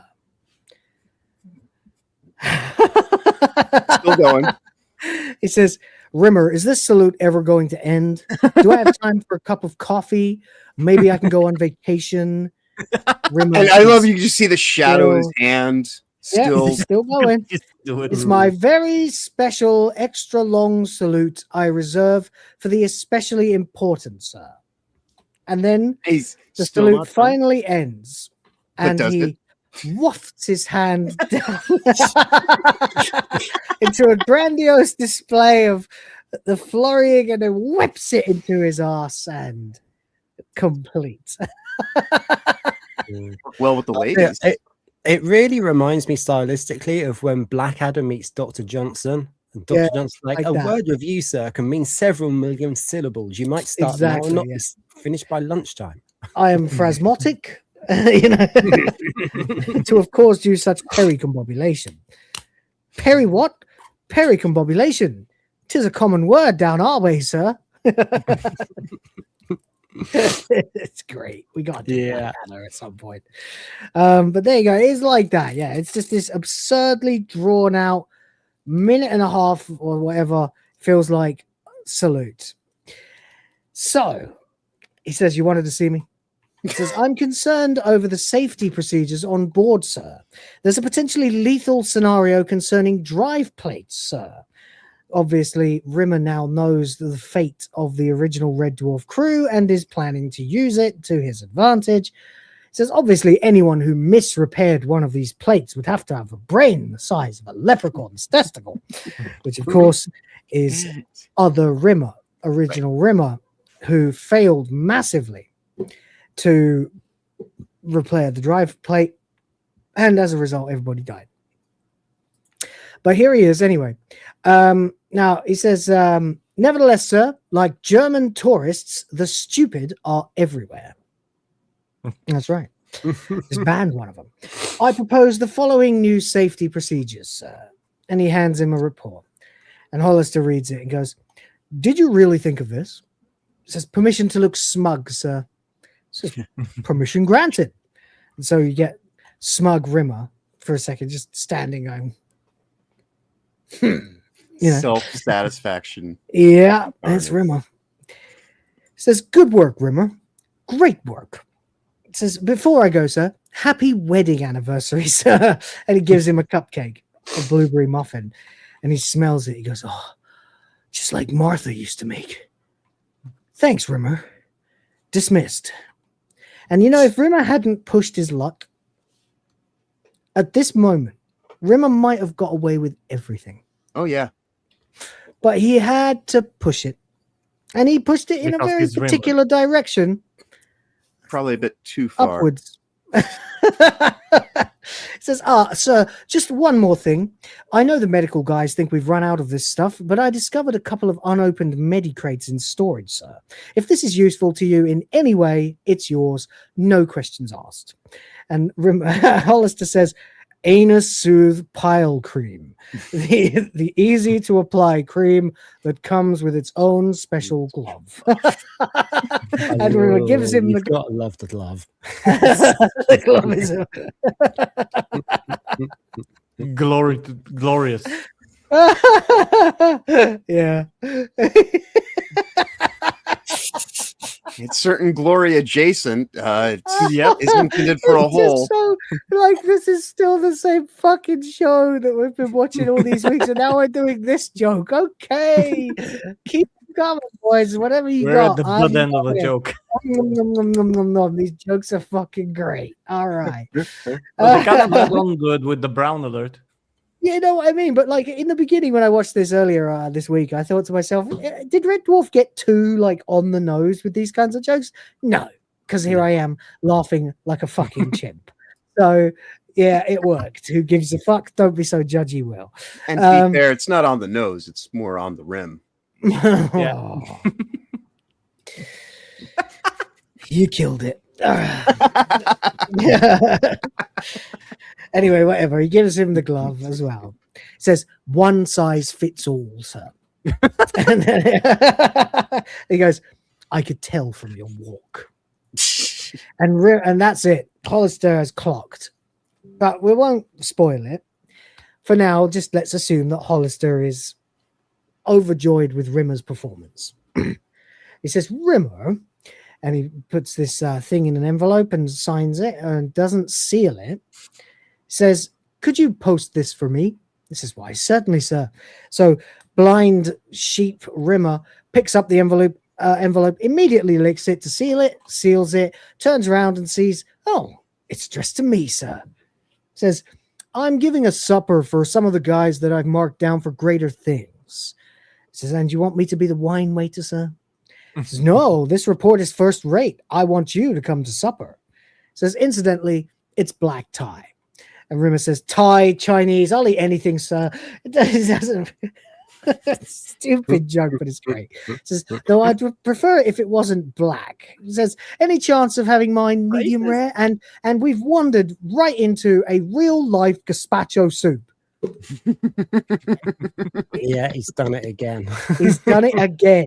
It's not quite as bad, but he's done it again. You know, or maybe gazpacho soup hasn't happened for this Rimmer. Who knows? But it happened.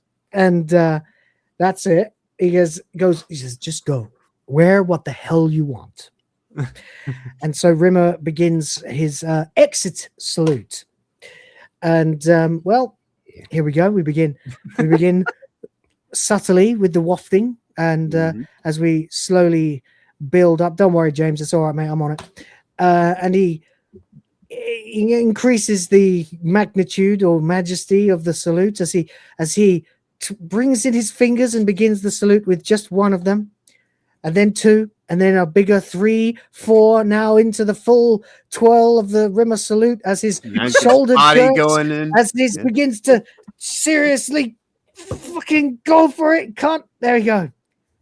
And then Talk to the hand. It's like a furious wanked amount of energy. By the way, he was dancing in rhythm to the wanker. I know, yeah, it's a bit like that, yeah. Actually, wanker, yeah.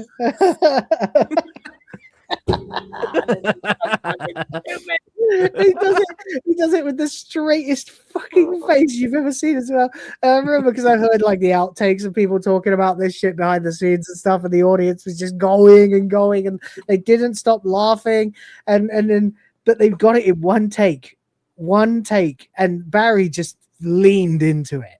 I'm sure they had to cut multiple lines out of the script for this fucking moment. So he's done his salute. Now the salute is complete. And now we get the dismount as he arcs his arm in at this obscure angle, creating like a swan.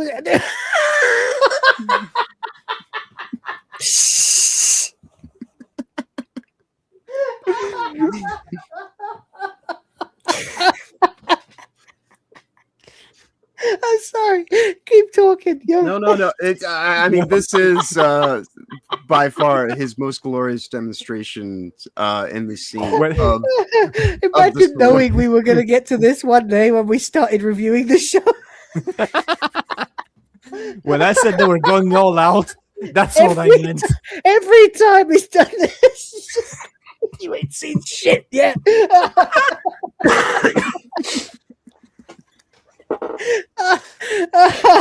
This bastard. What's hilarious too is in this moment, because he's actually just got some good news for him. He's even more into it than he's ever really been, and just like because he thinks it's working. It's glorious. Oh boy, I tell you what, man. Kids, don't smoke. I haven't had a cigarette in nearly 2 years, and I still cough every time I laugh like that. Oh, unbearable. Okay, so here we go again. He cranes his arm in,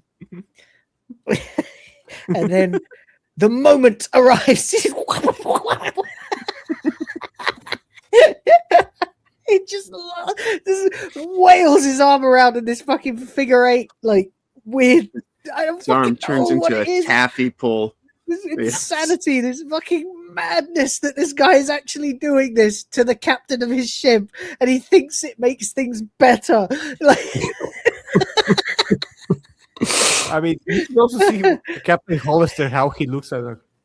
He did just receive a high compliment, though. He's just sitting there like this, just like, oh my fucking god. Life ain't worth. Great juxtaposition. Yeah. Yeah, just this poor bastard sitting there having to watch this shit go on You right in can front of almost his see fucking face. Captain Hollister's eyes have rolled back, and he's looking at the audience Oh, through man. his head. I don't know. I can see Mac McDonald's face acting in this, just going like, because I know he's he's such a good deadpan joker. Like he would just be able to, like, it's like they're playing chicken with each other. Like Chris Barry and Mac are playing chicken to see who can get the other to break first, you know. and he's just pulled out this fucking salute. It's just insanity, and it's little kung fu moves in there as well. And then he stabs his fucking like. What I like too a Nazi, is like a fucking Nazi, you know. right, but it's great too because like Hollister's motions, you know, because he is doing this, and then he kind of like he finds the right moment to actually make an adjustment, because he's not reacting to the foot stomp or anything. Like he's not reacting to the big things. He's literally just kind of like he's just moving because it's still taking so long, right? He's just contemplating why is he even a captain. It's like he's surprised at the first, but then he just sort of accepts that he's going to have to sit here and watch this. Yeah, play out. This is only gonna get worse. He's just like, oh, for fuck's sake, Remo, what are you doing, man? Like, you know, he's just sitting there like this, just waiting for it to end. Oh, it's so good.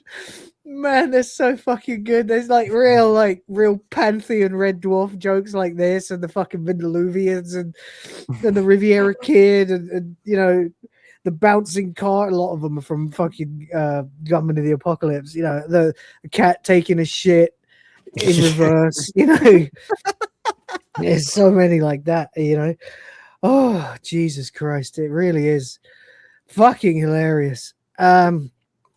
Wonderful. But there you go. Anyway, wonderful. Oh, it goes. It's so good. Anyway, and then finally, having given it his all, with the salute, he does the mightiest foot stomp, and then literally limps away, having injured himself with his fucking salute.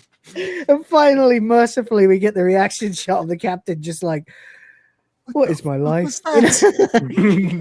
Why did I take this job? Why is this motherfucker my subordinate? And why does he love me so much? Oh, I'm sorry. Anyway, there we go. Oh, fucking hell. Next we have one of the, I don't like this joke very much. I think it's stupid, but whatever. Anyway, I like the flower joke. I just don't like skin suit Crichton. I don't think it makes any fucking sense, you know. So Crichton is in the doctor's office, and he walks out now wearing a flesh-colored version of his own suit, as if he takes off the coat of paint that somebody put on him. So now that he looks naked, it's fine, but it doesn't work for me because it doesn't make sense. You know, it's stupid. It's a little absurd. He's a robot, not a person. They didn't need to do it. I just don't like it. I think it's probably the weakest joke in the whole trilogy, to be fair. I just think it's crap, really, and they shouldn't have done it. But we do get a much better joke immediately afterwards, where he tells him to fill this up, and he takes it behind the screen and comes back, and Crichton has filled up the beaker with a nice arrangement of flowers, which is stupid, but it also fits Crichton. Like, how did you do that? You know. Anyway, then see the problem with this. The problem for me with this, right, is very simple. Is that this is a ship that has scutters, so they must have a workshop, and Crichton is a human doctor, right? Who is unironically administering human tests on someone he knows to be a robot, and that's what kills it for me. It always did, even when I was like 13. I was like, this is stupid, you know. But hey, well, you know, you could argue that they are still not sold on this idea of this being that claims to be a century in the future to their understanding of chronology. Might just be putting something on. So, you know, like wouldn't it be simple as opening his fucking drive at the front of You the would think that, but noticing you know, that he's not made of skin. true, but it's a little bit of an absurdity. But it does Yeah, lead I to know. It's just- I just see it as a little bit of slapstick. It is, yeah, but I just feel like the show is cleverer than this, and they didn't need to do it. But hey, whatever. They especially didn't need to do this thing where he pumps up the blood pressure thing, and Crichton's hand, which is presumably made of metal, as we have seen one walking around before as a mechanical device, suddenly inflates like a balloon and flies off.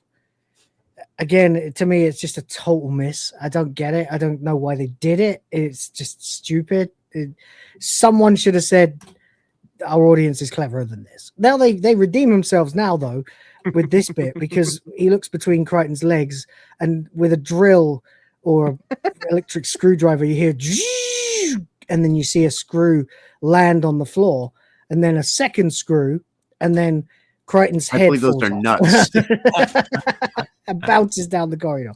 That is much better. See, Actually, that's those the kind are of bolts, joke. but yes.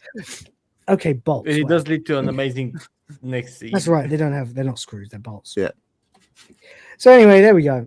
And again, I don't mean to be so brutal about it. It's just that joke never worked for me. It's all right. I mean, that's where we do these shows. Yeah. Well, that is the point of reviewing it, you know. I just think it's one of the weaker joke sequences they've ever done. Like, it doesn't make sense. True enough, but when you watch this is all one 90-minute, experience. I know, man, but it's still a shit joke. Oh well, yeah. But whatever. Anyway, it's fine. Anyway, it doesn't really matter because the story is so rapid fire that okay, the sequence works according to T-Gap Steve if you assume Crichton's just fucking with him. Yeah. Okay.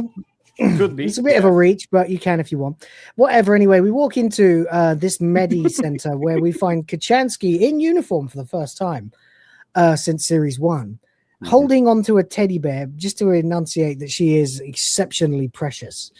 And Crichton walks in, and we get probably one of the best lines for him in the whole episode, where excuse me, she says, "Crichton, hi, what are you doing here? What's wrong?"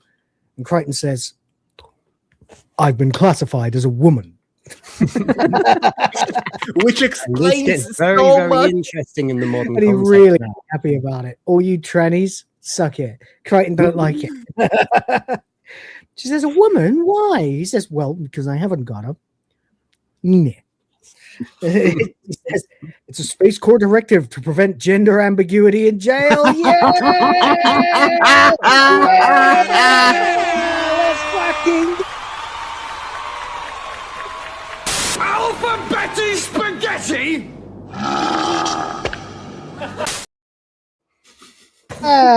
based Red Dwarf is back, baby. By the way, T-Gap Stave has gifted 20 Will of the Fans memberships, 20 for the princesses, 20 for the Grift Force, baby. Let's go, Grift Force! Doing it for the princesses!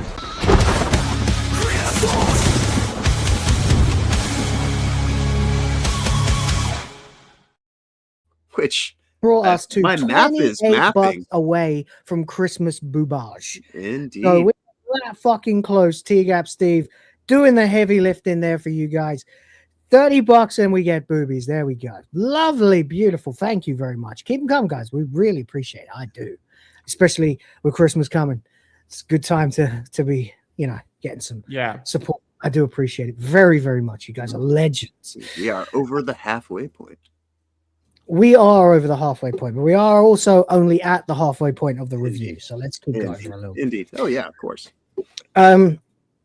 So anyway, so he says he doesn't have a meaning, and as a result, he is no longer allowed to be classified as male because they must make sure that there are no penises in the women's prison. That's fucking right. Let's fucking go one more time, baby. Alpha Betty Spaghetti! Love it. You love it. It's fucking glorious. So there we go. Guess JK was right, huh? Because in the far future, apparently they're still segregating the prisons. So there we go. Anyway, he says, and he's not happy at all. He says, "What's that saying? if you've nothing to swing, you can't be with Bing, which is a jazz joke based on a song called "It Don't Mean a Thing If It Ain't Got That Swing," but he changed it because apparently that's the based no trannies prisons phrase. So whatever, and apparently it endured until the 24th century because that's when Crichton was created. So get wrecked.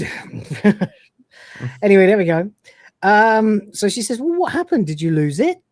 He says, I was never issued with one, Mom. Why would I need one unless I somehow lost both my arms and there was an emergency situation where it was required to write my name in the snow?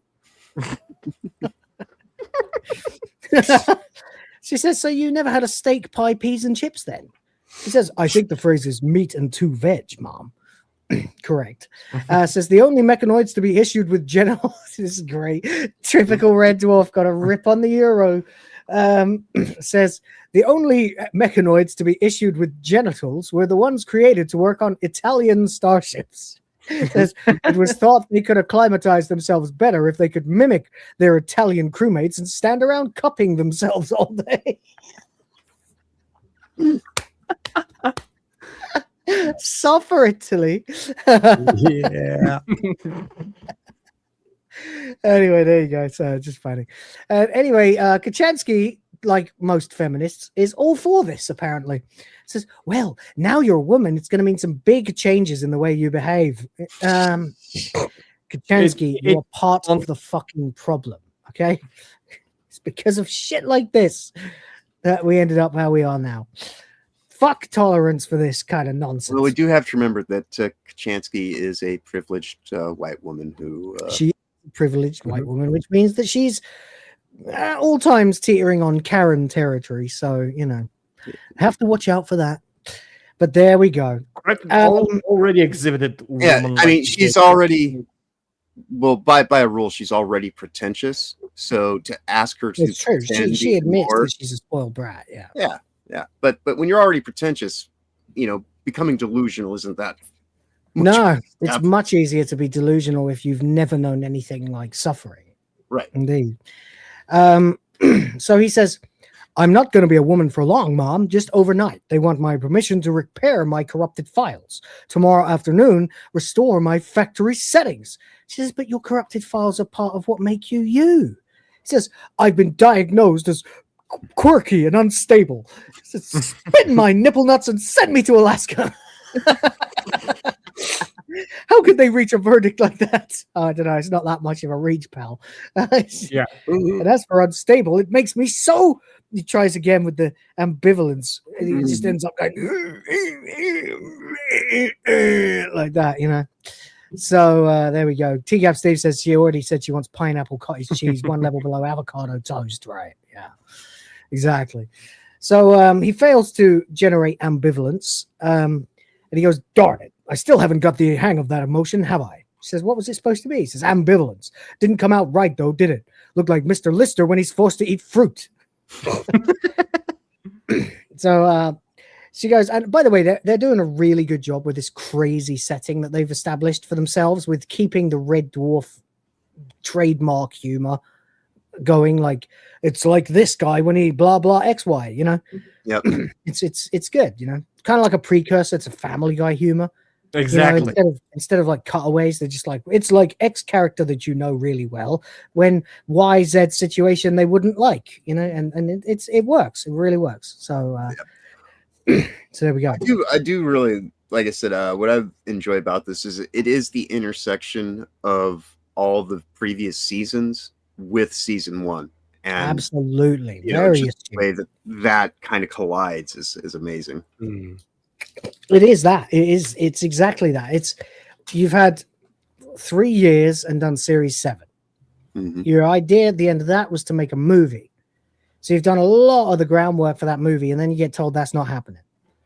So what do? Okay, let's do one more series. They get commissioned another series, and we're going to turn the story into a bit of a victory lap. You know what I mean? Because they can go, right, well, now we've got a budget. We can recreate the shitty old sets from series 1 and laugh at them if you know, you know. You know, we Right. can do this meta-textual humor that works so very well when done, excuse me, through the Red Dwarf lens of irony and self-reference. It's really good. It really is. Yeah. Just since we are about halfway through, do you guys have anything you want to say so far? Well, I just said my thing. But I am fully in at this point in time. This is really where it starts to just and the first half of it's great, but from here on out, like it just goes full tilt. Oh yeah, it gets crazy. Yeah, this is probably about this moment we're gonna have until the end. Yeah, like, this is like everything that has been happening, blossoming. You know. Yeah, Just this is the Red calm Dwarf before the storm. on speed. You know. Yeah, it's kind of like a like they're underlining the plot from the beginning, and like, you know, well from the last few series, and reuniting it with the beginning to make the entire thing make sense as a whole. But at the same time, they're setting up the new format that's coming from next episode, which is I found just as funny. So I'm really looking forward to the rest of the season. So that's it. I think Comms they've in done an space. astounding job. And even though these were shown as 3 separate episodes initially, the pacing of this as one long form, or even within like, you know, like breaking it down into parts, they are establishing everything. Like this is perfect kind of build up, because it is ramping up, and this is like this one little quiet kind of scene in a way, and from here on out, it really all the things that they have set up on the board all start to move, and it gets great. Like from here, it's amazing. Exactly. Yeah. Correct. Yeah. I think you know, a lot of people get arsy these days in gaming when people describe something as a love letter to the fans, which I completely object to, because if you do a love letter to the fans, well, it is going to be beloved. Like Final Fantasy 14, for example, for all it is as a great game with a really good story, there are so many fucking Easter eggs in it for people who followed the whole series. Sorry, I'm full of phlegm and stuff. It's because of my voice having to do different things today. So this is that. It is very much a love letter to, like, hey, thank you for watching 7 seasons of this garbage, you know, which is not, but that's what they'd say.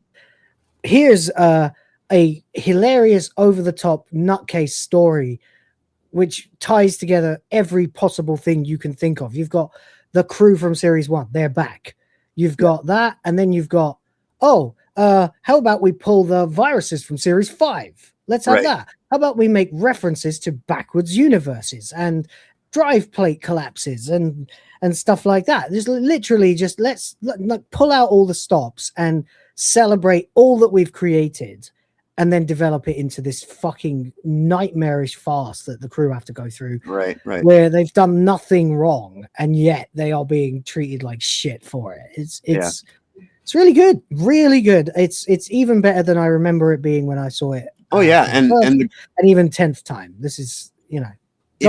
That grounding element of it actually being season 1 crew, you know, and all this kind of stuff, like this is masterfully put together, and just it is, you know, a testament to the quality of the show to actually be able to evolve, but also still have like this nostalgic kind of reference, but not doing it for schmaltzy shit. It's actually like, no, it's not cheap. It's not like some MCU quippy crap that just pays lip service to things before and expects you to clap like a fucking seal.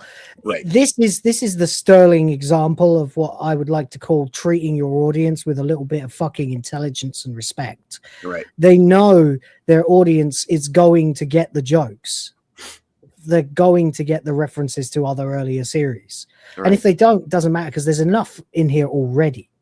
But for those of us who've done their time, who've worked and, well, not worked, who've enjoyed and dived into the show, and because they know that this is the best thing about Red Dwarf, really, is the fact that it never forgets its own lineage. Even though it plays fast and loose with its own continuity, it never treats the audience like they're fucking idiots at any point. It genuinely goes, we realize that what we've created here is a cult status sci-fi epic with a very dedicated fan base of its own, like Star Trek, like Star Wars, like anything else.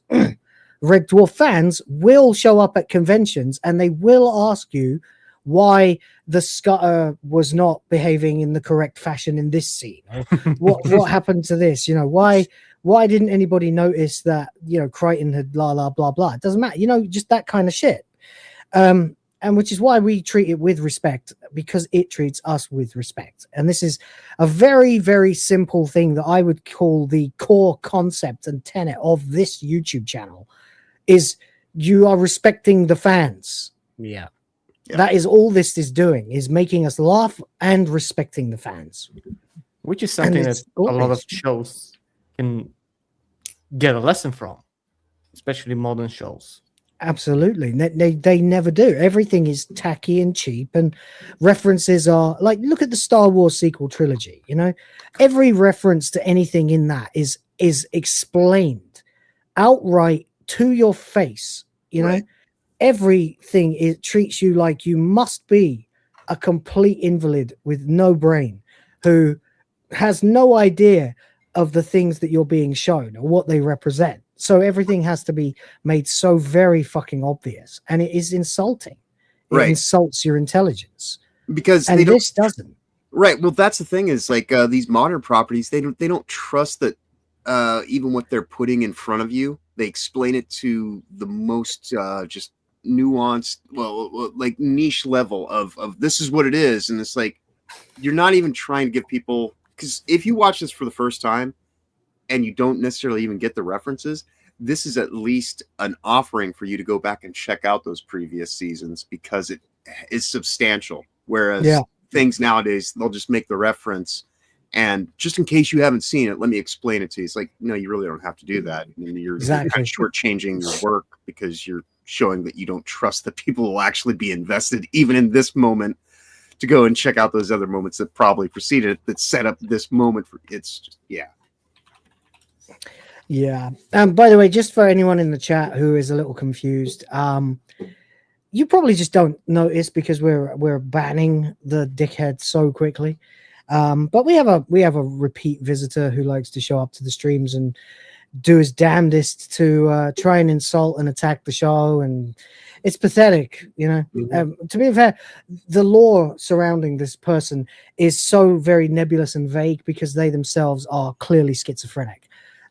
So if you see someone like one of the mods yelling at or having a go at a pathetic Russian, just ignore it, frankly, and enjoy the show. Indeed. Yeah. There you go. But yeah, there you go. Anyway, so speaking of respecting your audience, that's why I'm explaining it. I would otherwise not bother. But anyway, this is the sort of creme de la creme of treating your audience with just a little bit fucking respect, you know, just a little bit of fucking respect. Just hey, how about, you know, we assume that the audience that enjoys our sci-fi show has a couple of brain cells to rub together and can piece together references without it being just shoved in your face at all times. And you can say, oh, there's a luck virus, and you can have Holly go, for Rimmer's benefit. Yeah, Lister found them a few years ago. They were created by some doctor called Landstrom. One gives you sexual magnetism, the other gives you luck. Perfect. You don't need any more than that. Right. That's it. You know, and you know that's going to be basically good. Like, if you'd like to know more, find the fucking episode and go watch it. Yeah. You know, I'm not your dad. You know? And I love that. That's what we want, man. Kids don't respond to being babied, and neither do adults. People respond to challenges. So if you don't get the references, maybe you'll enjoy the show. Then you'll go watch earlier episodes, like I did when I started on Series 7. And that was a reference to Polymorph. Oh, that was a reference to that episode. Oh, that's Legion, is it? That's the guy he was talking about in Series 8, Episode 1. Oh, I see now. Yeah. Thanks, Red Dwarf. Thanks for existing. So, to me, the thing is that go on. Red Dwarf is just the kind of show that, even as you said, you can watch it like from Series 6, 7. It is interesting to get you enticed to go back. Like exactly, that you're doesn't right. happen anymore. That doesn't happen anymore. It doesn't. That's the problem. What we get now is key jangling instead Yeah. of like intellectual bait. You know, it's like with this, what they're doing is going, yeah, this is really funny, isn't it? But hey, there's a little thing here. If you go and check out the other episode, you'll laugh even harder next time. Right. Yeah. And the chat go, or not chat, sorry, the audience watching the episode go, huh? You know, maybe I'll go check that out. You know, if I feel like it or not, and if I do, maybe I'll be rewarded for my effort. Exactly. And that is audience participation. Mm-hmm. You know, that's the thing. You know, we've got fucking lore on this show. You know, all kinds of why are these guys shouting about some place called Vindaluvia? Well, it's up to you. You can go find out if you want. You know, and that's it. I don't want to treat people like they're idiots, and I don't like people who treat me like I'm an idiot. Right. So there we go. Anyway, that is probably enough, and I think that was one of our better discussions that we've had since we started reviewing Red Dwarf, actually.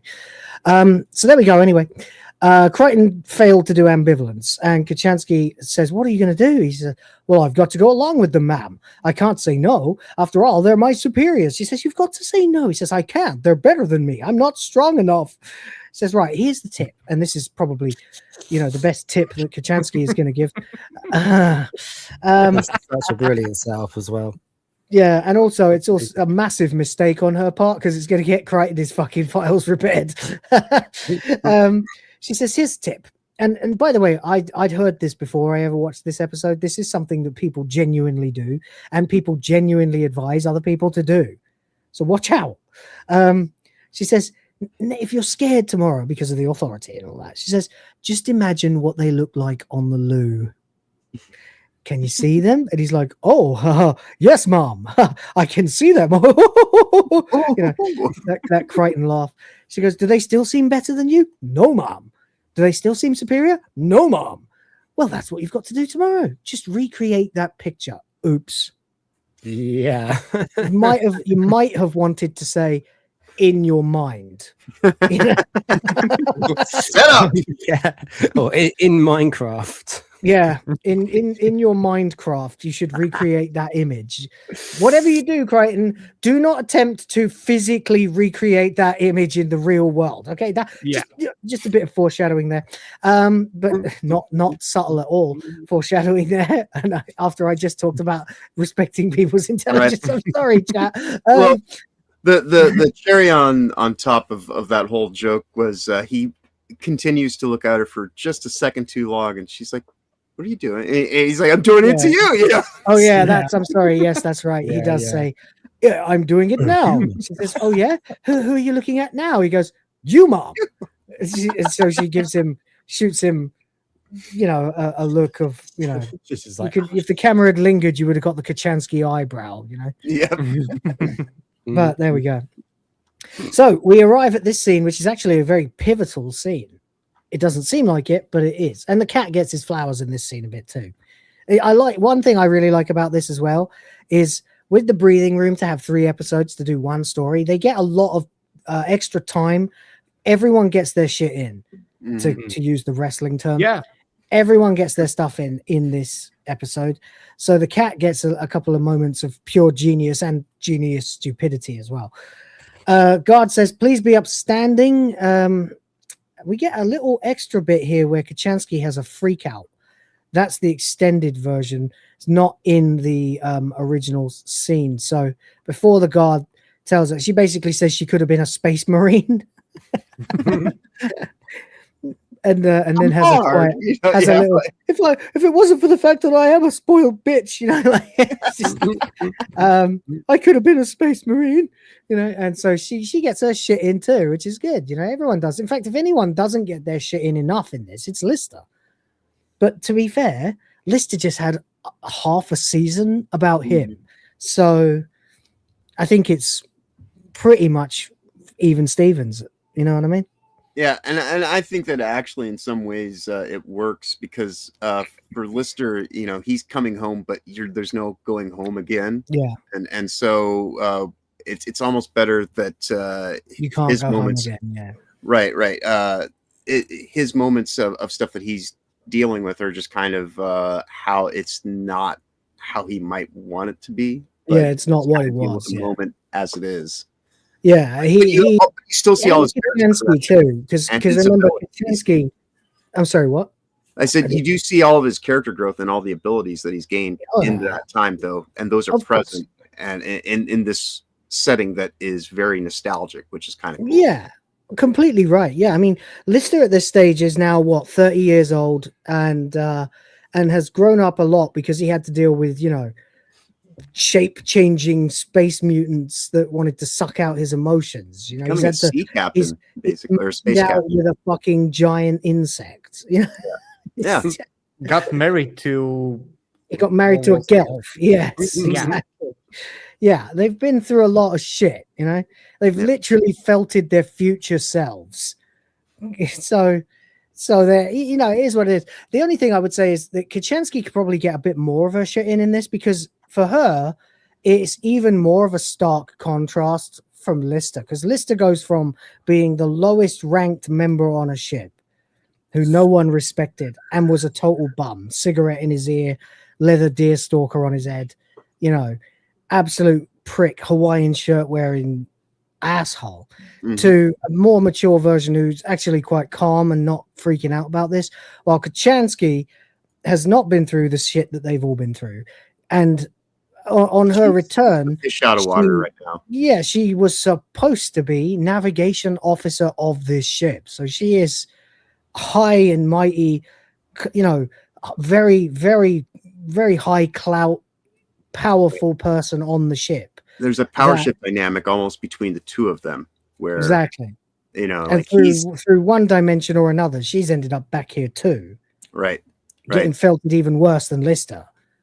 Yeah, and of course she would have thought that she's coming home to like a really good job where she's in charge of a bunch of people, and it's pretty. Well, maybe, I mean, to some extent, yes, but they weren't expecting the crew to be alive in the first place. Right, they were just wanting the ship back. They thought they were just going to get Red Dwarf back and have a fucking city-sized spaceship with all that extra luxury and security and Holly, and then they get here and immediately they realize that they're not only getting treated like criminals, but they're going to be there's almost nothing they can do to prove that they're telling the truth. Right.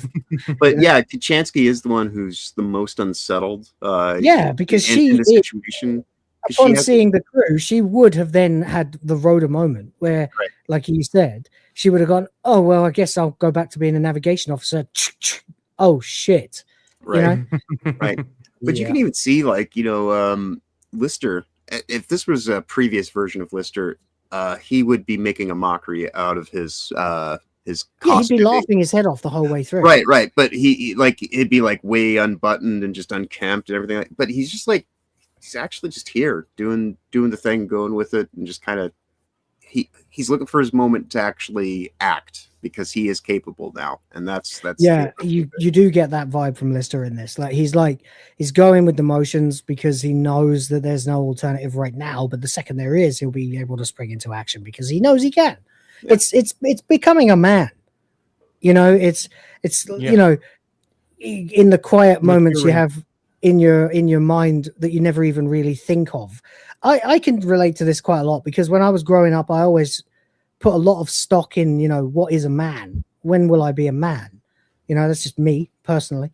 I thought about that quite a lot, like how do I become like my dad or like all these other competent people that do their thing, and you might argue that as a YouTuber, I'm still not, but the point is that at a certain point you stop noticing, you stop caring about stuff like that because you just do the things that are required of you, and then one day you're lucky, you sit back and go, oh yeah, I guess that happened. I don't know when, but it did, Right. When you stopped caring. When you stopped caring is the exact second you became a man. Yeah. Exactly. And that's Lister now. Yeah. So there you go. But Kaczynski, she's very much still in her head, still in a little narcissism. In many ways, Lister is more mature than Kaczynski can ever be at this point. In this way, it annoys us, I think, as viewers, that she constantly rebukes him on a superficial level, when in matter of fact, he's probably a much better version of Lister than hers. Right. Well, he's actually legitimately real. He's not. He might be rough around the edges, but he's a fucking hero. Right. You know. So whatever. There you go. Anyway, that is another nice little bit of contemplation there as we move in, and finally we can get to it. Get to it. So they have to stand up. There we go. Hollister approaches. He walks in, says, "Let's get this inquiry underway." Everyone sits down. He says, "You have refused defense. They're not going to defend them. They're not getting a lawyer. They're going to defend themselves." But before that, the cat pulls them all in. This for you, Rhoda. Yeah, because I know he's your favorite. He pulls them all in, and they do a huddle. He goes, "Okay, this is what we do." Because I've watched a lot of TV shows, and if we all huddle, excuse me, fucking hell, what is wrong with my nose today? Says, if we all huddle together like this and whisper for a little while before we answer, it looks like we know what we're doing. All in front of the panel, by the way. Cat does look like a space lawyer. You know, he does. He does look like. Yeah, I always think he would. Why have they nominated the cat to be the one talking? Sorry, Rhoda, go on, mate. So I always thought Danny John Jules would have made a good Zaphod Beeblebrox. Yes, 100 times yes. He would have made a fucking epic Zaphod Beeblebrox. Absolutely, I can barely ever say that name, but yeah, he would. He would have been glorious at it. Yeah. But there you go. Anyway, he says the cat turns and he speaks for the group. It always just made me laugh. He goes, "We intend to defend ourselves." Then they return to the huddle. He goes, "See how good that looked?" Yeah. He's not wrong. I mean, they're literally fucking themselves, but yeah, okay. Well, not literally. But Hollister says, "Are you familiar with the mind scan?" Lister talks this time. He says, "We are familiar with the mind scan, sir." He says, "Are you aware that it pictorially enhances the cognitive process, making your innermost thoughts available for recording and viewing to a board of inquiry?" Kachansky says, "Yes, sir."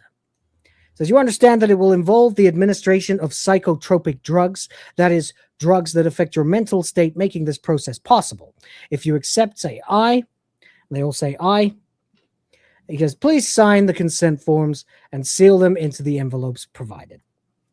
And so there you go. And then we get another little huddle with the cat if you watch the extended one. Yeah. So there you go. So they've all consented. Sign the consent forms, seal the envelopes, and you know the best thing about this, I'm going to point it out because it's going to be relevant in no time flat anyway, but he's had a lot of people lick envelopes in this episode. Strange that, isn't it? But you know what you don't think when you're watching it for the first time? You don't think, well, that's a bit weird. You don't. I didn't.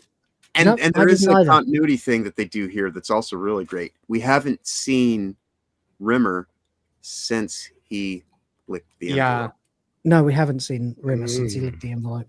And there's no interaction between Rimmer and Lister or any of them since Rimmer licked the envelope at all, off or on camera. We have no idea where Rimmer is right now, and we have not seen him interact with the crew.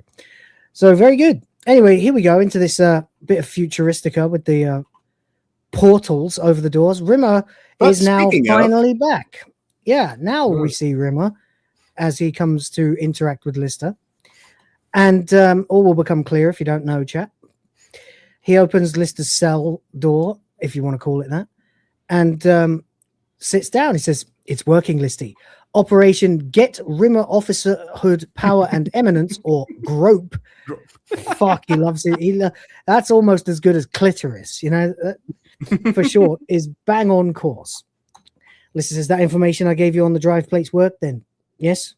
Says, "The captain's face. Couldn't have been happier if I'd given him 2 girls wrestling in a giant vat of baked beans, then removed the girls and handed him a spoon." Because, of course, you've got to get a fat joke in there somewhere, haven't you? "He's never been so pleased. And get this, he's invited me to supper with the movers and the shakers." And Lister says, "The movers and the shakers? You're going to appear with some removal men and a group of people suffering from Parkinson's disease?" He says, "At last, I'll get to exercise my father's disapproval. Those terrible, sneery looks he used to give me as he stood on the touchline watching me captain the school skipping team." Says, He was never proud of me. What other father could claim to have an alibi for his sperm on the night of conception? Says, who cares now? Not me, Listy. I'm on my way up the ziggurat, lickety split. And Lister says, well, don't forget your part of the deal, the override code for this, so I can leg it. He goes, it's too soon. I'm not an officer yet. The trial begins tomorrow, man. Without the nanobots, our defense has got more holes than my socks. He says, but once you've legged it, where does that leave me? I'm not helping you escape and losing all my insider knowledge. I'm not an officer yet. I said, whoa, we shook hands on a deal. He goes, yeah, but Lister, you know me. My handshake's less reliable than a plumber's estimate. Which is entirely too true. Yeah. He says, no escapo, no more info. He goes, Listy, it's not going to help you. I've got the confidential files. Shows him the disc. Yeah. He says, plus I went through Starbug salvage. I found these. Shows him the positive viruses. Lister's like, luck virus, sexual magnetism. And he sort of, Lister sort of, it's played again, subtly as fuck. But Lister runs his fingers over them. Over the congealed virus on the outsides. Yeah. So there you go. He goes, positive viruses. Holly told me everything. Take some of this, gives you luck, and this gives you sexual magnetism. I've already tried some. Right now, Yvonne Magruder is sleeping off the first 23 pages of the Kama Sutra. Yeah.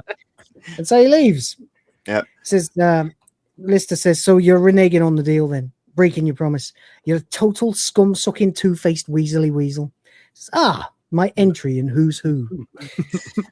You know what I am enjoying about this, though, too, with Rimmer, as he is. That he knows himself. Right. But we are, it's one of those things where we are seeing a more naive version of Rimmer. And by that, I just mean like, back to that kind of default state. Yeah, default arsehole, yeah. So, there's kind of like this nostalgic kind of like, it's nice to see this again. But then there is also this whole thing where where's that guy that like, you want him to get better again. Yeah. You want him to somehow get into this whole thing and you're right. It's really satisfying. And yet at the same time, it's really annoying. It's like starting a game over for a second playthrough. Right. Like you're like, oh yeah, I remember this bit. This was really great. Oh, but God, I've still got to keep playing if I want to get to that bit. Right. Yeah. Because that's why you replay games. That's why you rewatch movies, Yeah. But it's not even like Ace Rimmer is missing. It's the developed character, the one that said better dead than Smeg, is also missing. Right. Yeah, it's the guy who actually saved their asses when they came across their future selves. Yeah. The guy who, like I said, has seen all of his innermost neuroses painted across a planet. The one who's actually really, really, beyond just friends. Like he's like Lister's brothers, effectively. Yeah. And this one doesn't have any of that. This one's never seen a polymorph. This one has no idea of the horrors that are out there. He doesn't know that there are simulants who want to rip your head off and spit down your neck. A planet full of him. He doesn't know that there is a planet of Rimmers out there.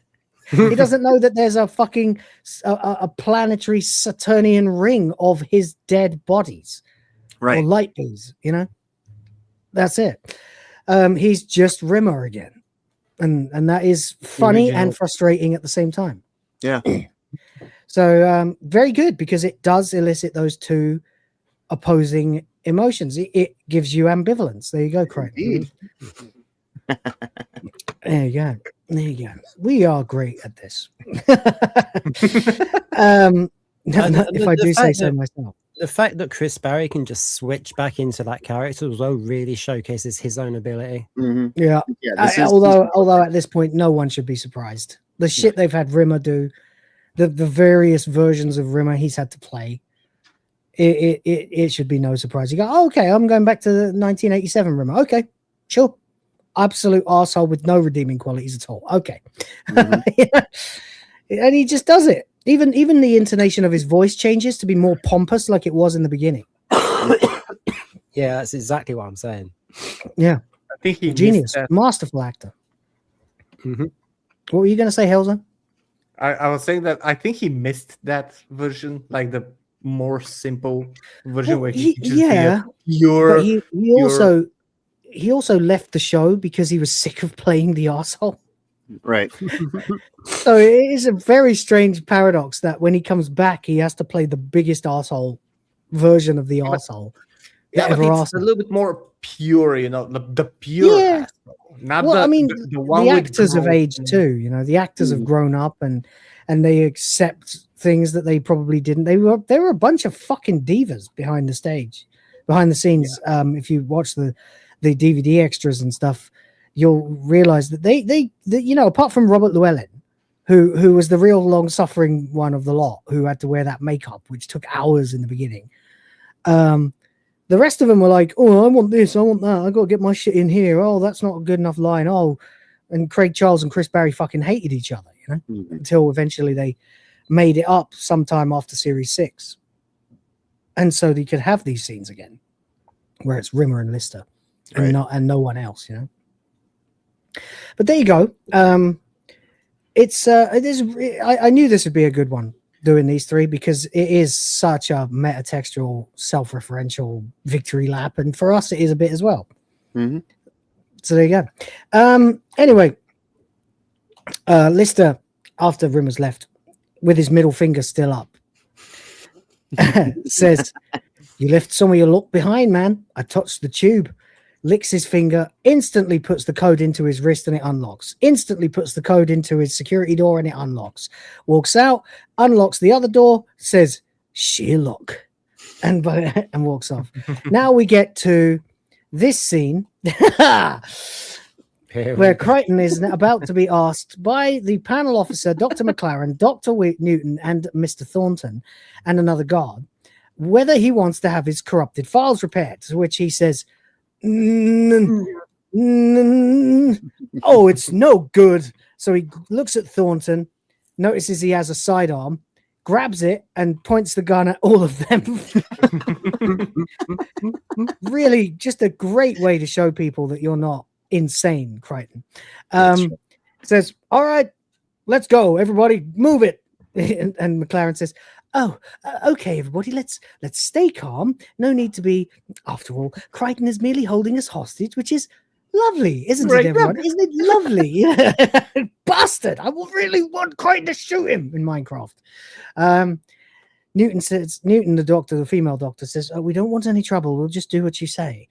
Crichton says, come on then, come with me, and leads them all the way into the restroom, where he forces them all to sit down. He goes, I want you to take your pants down and sit on a toilet. And panel officer goes, oh my God, he's mad. And Newton says, and then what are you going to do to us? He says, I'm going to look at you. This big smile on his fucking face, really happy with himself. Panel officer again, he's totally mad. Just do as he says. Just do as he says. And McLaren goes, lovely. And so there they are. And Crichton's going,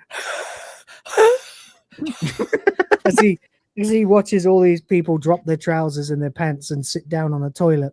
And we see, of course, that McLaren, the psychiatrist, is wearing suspenders, stockings, thigh-high stockings. This is lovely. I don't know what to say about that. Let's just move past it, shall we? And so here we are. They're all down on the toilet. They're all sitting there with their kecks down. He says, now, I want you to ask me that question again. Panel officer says, what question? He says, do I want to have my corrupted files repaired? Newton says, do you want to have your corrupted files repaired? He says, no. I did it. No, I don't. The answer to the question is no. No doubt about it. I do not want to have my corrupted files repaired. The answer is no, as two guards walk in and stun him. By the way, this is him breaking his programming again. Like he did with Lister, so he evolved even more. Yep. And apparently whatever they're going to do to him won't take anyway. So, because apparently once it's done, it's done. You can't undo it. Just like a computer, really. Anyway, so there we go. So Kachansky's like, oh, you just put any code you felt like, and the luck virus made you pick the right one. That's brilliant. He goes, yeah, just rubbed my finger over the top of the tube. She goes, it's brilliant. That's brilliant. She goes, it's a pity you didn't do the same with the sexual magnetism. Sort of thinks to himself for a second and realizes he touched both of the tubes. Licks his other hand. Well, I mean, at this point in time, that was a tell. Yeah. Oh, of Chansky- course. Again, yeah. I mean, I'm telling you, it's never happening. But yeah, this is about as close as it ever gets. You know. So there you go. He touches licks the sexual magnetism, and then suddenly Kachansky is just sort of thinking, you know, just sort of turns to him and goes, "Is that a new shirt?" He goes, "Nah, I've had it a while." He goes, "That's really nice." It's like, "Thanks." He's very, very happy because he knows it's working. She goes, "It's really, really nice. It really suits you." He goes, "Thanks." She says, brings out the brownness in your eyes. Suddenly, she grabs him and forces him into a snog, rips his belt off, and pushes him onto the floor, into the wall, and onto the floor, jumps on, pulls his hat off, and just furiously sticks her tongue in his mouth. And then suddenly stops as the music, which was going just stops. Yep. Doesn't even do a record scratch. It just stops. She goes, "Oh my God, Dave, I'm so sorry. I don't know what happened. I don't know what happened there." And Lister goes, "Oh, I think I do. I had some sexual magnetism virus on this hand, but the look virus cured it for me." Which I don't really understand, but I guess it's not lucky to have sex with Kachansky. Oh, fickle bitch that the luck virus apparently is. He looks at his middle finger and goes, "Thanks, pal." She says, "I don't know what got into me." And he says, "Well, nothing, sadly."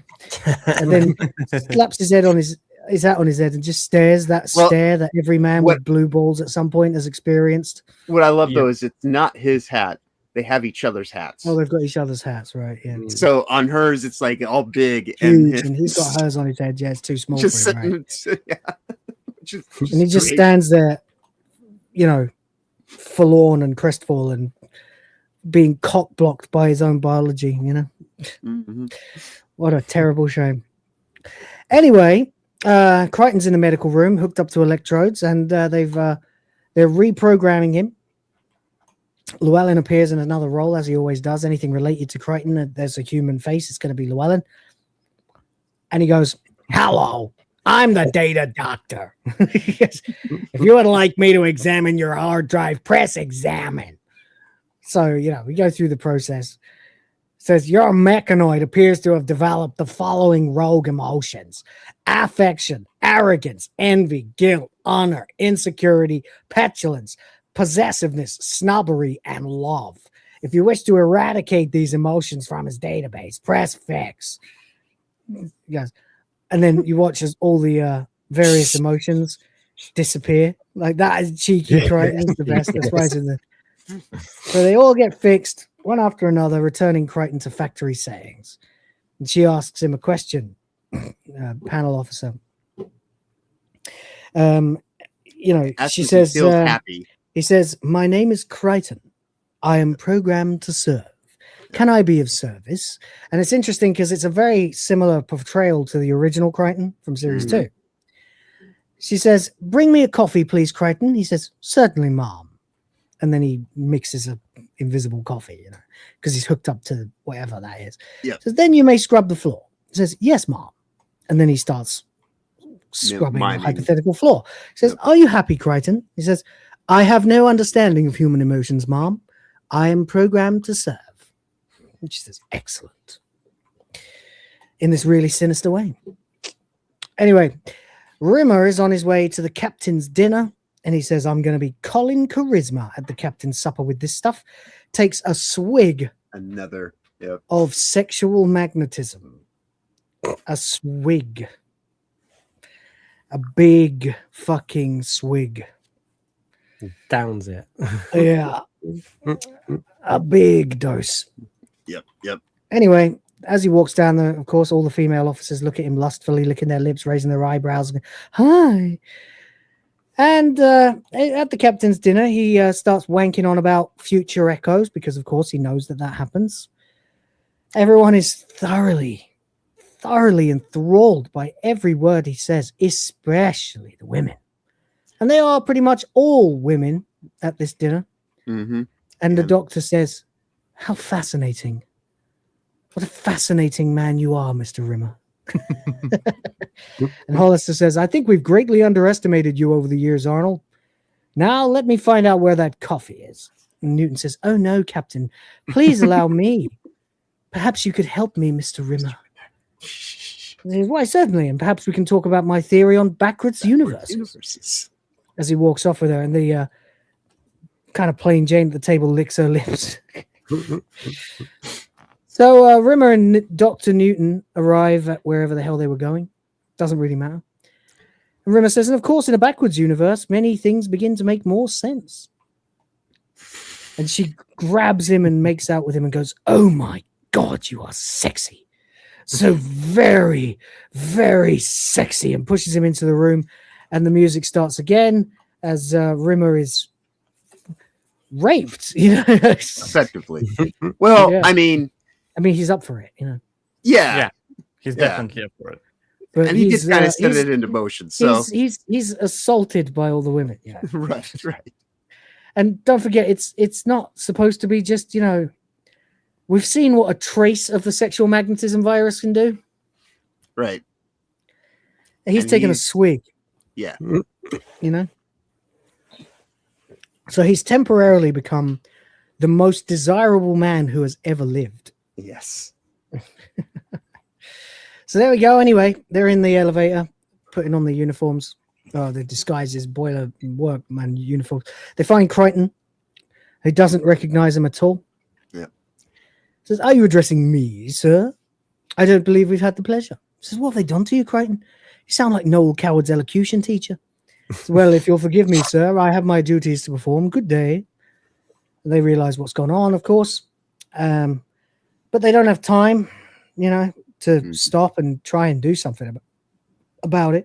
And then they have a go at, at the cat for wearing his coat over his disguise. And he has a very cat-like moment. Yeah. So they need a better disguise. And the cat has a moment of sheer genius. Because I got a great idea for a new disguise. Lister says, what? Cat grabs a mop head detached from its pole and a set of false teeth from a nearby shelf. For some reason, that is all in this cupboard. Yeah. Almost as if it's going really well for some reason. Yeah. And puts the teeth in and puts the mop head on and goes, the Dibley family. And Lister goes, yes. And one by one, they all put mop heads and teeth in and they become the Dibleys. That's right. A whole bunch of fucking Dibleys. Kachansky. Anyway. Absolutely hilarious. Kachansky looks in this monstrous frame. Yeah. The worst thing is that Lister doesn't look all that different with these teeth. It kind of works. Yeah. Anyway, for some reason, these disguises that are completely stupid work really well. But anyway, meanwhile, back at the table, Rimmer returns. And, looking physically exhausted to some degree. Yeah, shagged out. And so does she, actually. Anyway, they sit down and the captain says, any news on the coffee? Rimmer says, drat, we forgot. I'll find out right away, sir. And this enormous female officer says, I'll give you a hand, Mr. Rimmer, and runs off after him. And that's when we get this moment where Rimmer is being forced from behind against the glass and pushed down as she begins to whatever is pegging. I don't know. I took it more as he was trying to get out of the room and she's like, you're not getting away, and he was getting forced to go down on her. Of course. I don't think that was it. No, that's the way what she was. Okay, but then she starts moaning for the kid. Yeah, it's done for laughs. It's we don't need to go over that really. No, we don't. No. So anyway, Thornton walks in. Sorry to interrupt, sir, but we're searching this floor for the escaped prisoners. Cat says, sorry, we haven't seen them. Just me, my wife here, and my brother. And Lister goes, hello. They're like, hi. He says, I don't recollect seeing you guys before. He goes, that's because we don't go out much looking like this. What do you guys do? And Lister goes, computer programmers. In practical unison, all three of them. Yeah. To the point all to of where, them, yeah. That's right. Says, well, if you see anything suspicious, call security, okay? She goes, oh, excuse me. She goes, oh, you vet. You know? Anyway, Crichton approaches and notices all my mop heads appear to be missing. And yet no one still realizes what's going on. And suddenly, even though Kachansky's hair is still... Her hair is hanging out the bottom and everything. It's fucking insane. But and he goes, you, sir, have we met before? He's looking at Dwayne Dibley. He goes, I get a name. Wayne something. Wayne Wibley. Where do I know you from? He goes, oh, no, you're mistaken. You're mixing me up with some other big tooth dog. He goes, no, let him speak. Goes, where do you know him from? He goes, are you out of your mind? He goes, shush. Where do you know him from? Think. He goes, I feel like I'm about to discover something wonderful. But when I discover it, it will put someone in great danger. I feel an emotion. I feel two emotions. Two different emotions. I feel, and Kachansky goes, ambivalence? He goes, I can feel my files corrupting. They're corrupting. Oh, yes, that's good. Yes. He goes, he goes, I'm back, and I'm bad. Obviously within certain sensible parameters. And suddenly the guards get called away by Holly on the voiceover saying, attention, reported prisoner sighting on C deck, So guards all rush off. And that's when Kachansky says, don't you think this is going a little too well? Like everything's almost a little too convenient, almost like they want us to escape. Lister throws his middle finger up in her face and she goes, hey, I was just, thinking aloud. He goes, no, the luck virus. He sneezes into his wig, rubs it together and puts it back on his head and back to the dinner. And Rimmer returns and now we realize it's been a while and all the women are now, even the hideously ugly one, they're all being like disheveled as Rimmer has been used by all of them, and except this one. Right. And finally, Hollister says he has got the coffee, and Hollister says, "What about the mints?" And the female officer says, "I'll go." And then in this weird, creepy voice goes, "Would you like to help me, Mr. Rimmer?" And he goes, "It's just, I've had so much coffee. I don't think I could manage to get any mints until tomorrow." And she looks really upset and walks off anyway. And Hollister says, well, the psychotropic testing should be well underway by now. Those results are going to be interesting. And it turns out that the Rimmer doesn't know they're already under testing. So they're all being observed in the psychotropic scenario, which explains to us why it's going so well for the others. It says, right now they believe they're escaping, but we just want to observe what they do. And Rimmer realizes that this might mean that any special agreements they entered into would be observed by Holly and the brass. So he says, could you excuse me a moment? I think I've left the iron on. He just wanders off. Because it doesn't matter. They'll let him go no matter what. So right. Because he's left so many times now. Who cares? Anyway, excuse me. I'm very, very tired. He walks down the corridor. All the women are going hi, and he's like, hi, and he's like, oh my god, what's wrong with me? The sexual appetite of a mountain lion, no worse.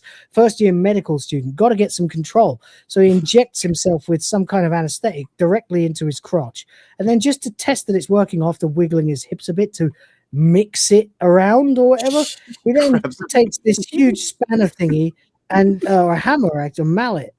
Surgical mallet, bangs himself in the groin with it multiple times just to check whether or not he can feel anything. And no, he can't. Lucky him. that won't be the case later, I suppose.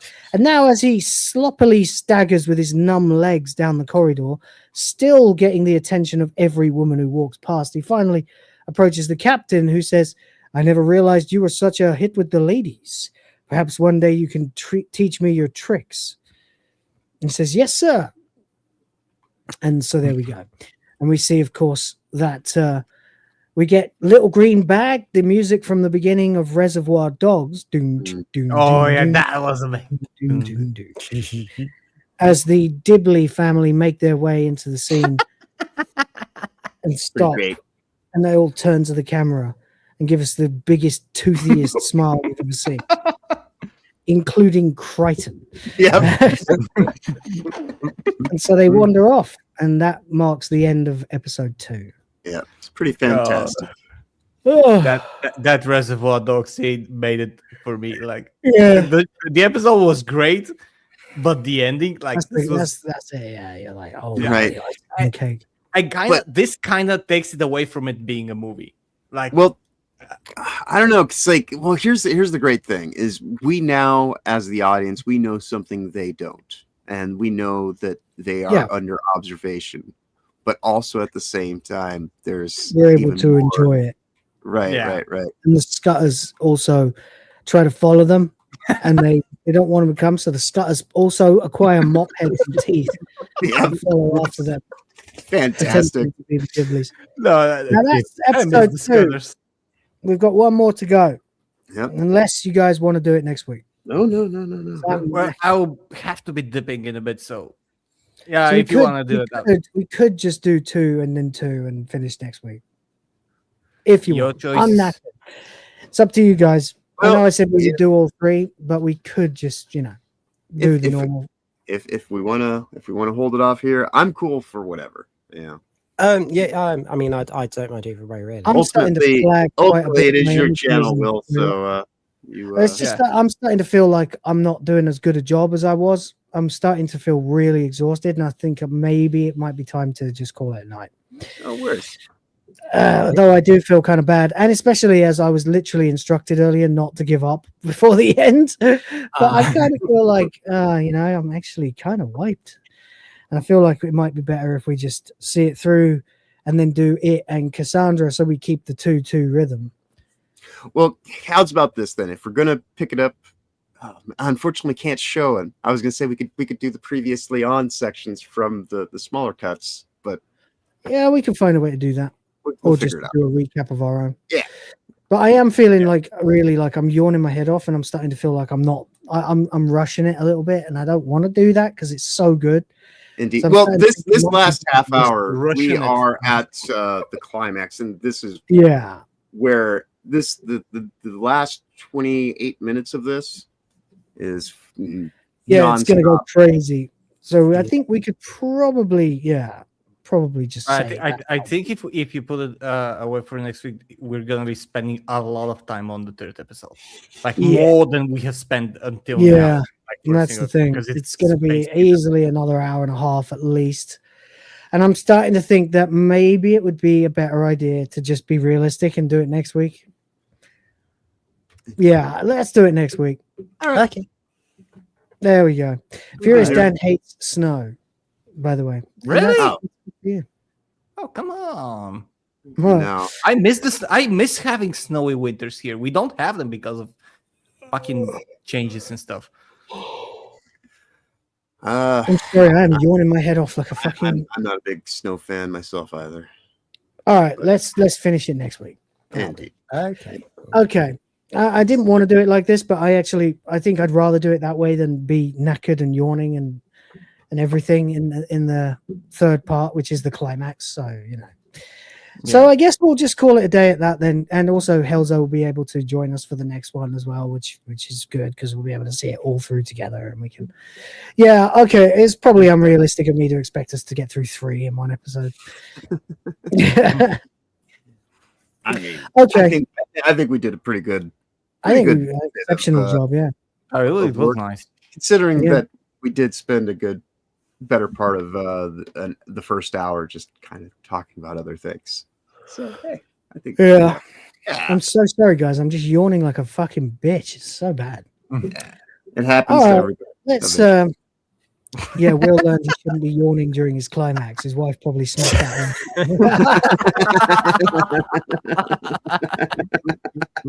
one. Defense mechanism. Yeah. Well, right now I feel like I had about 5 climaxes. You're kind of like Rimmer. I'm a bit like Rimmer. Exhausted. You've been pushed. All right, we'll carry on next.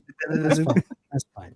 I'm sorry, guys. I feel kind of bad about it, but actually, I don't feel I'd be doing it good justice, with being as knackered as I am. Well, like I said, so we'll wrap it up and we'll get to it next week. It's actually, if there were a point to stop, this is the best point to stop, because now we as an audience do know certain things going into next week's conclusion. They are in some form of investigation. Yeah. They aren't aware of it. By the We're way, aware these of all came out one a week when they were aired, so we had to wait too. Yeah. And there might even be a little bit more to it, which we have already kind of possibly alluded to. Yeah. Yeah. Oh, so, yeah. There's another level of it. Yeah. But that's the great thing about it, is even within them telling you in that scene right at the end where he's like, well, they're under investigation. He's also saying it directly to Rimmer. And if you are able to actually kind of piece together what's going on, like that is solid writing right there. Indeed. It is. Yeah. You'll figure it out if you haven't already. Well, in the next part, but it will become clear, and it makes perfect sense. So, yeah, it's great. Anyway, there we go. It's time to do some outros. We don't have the Christmas boobage unless somebody wants to drop $28, but that's fine by me because I can go to bed sooner. But if someone does, then I'll play it. No problem there. But in the meantime, Helzo, what is coming up for you, mate? Did we get a 20?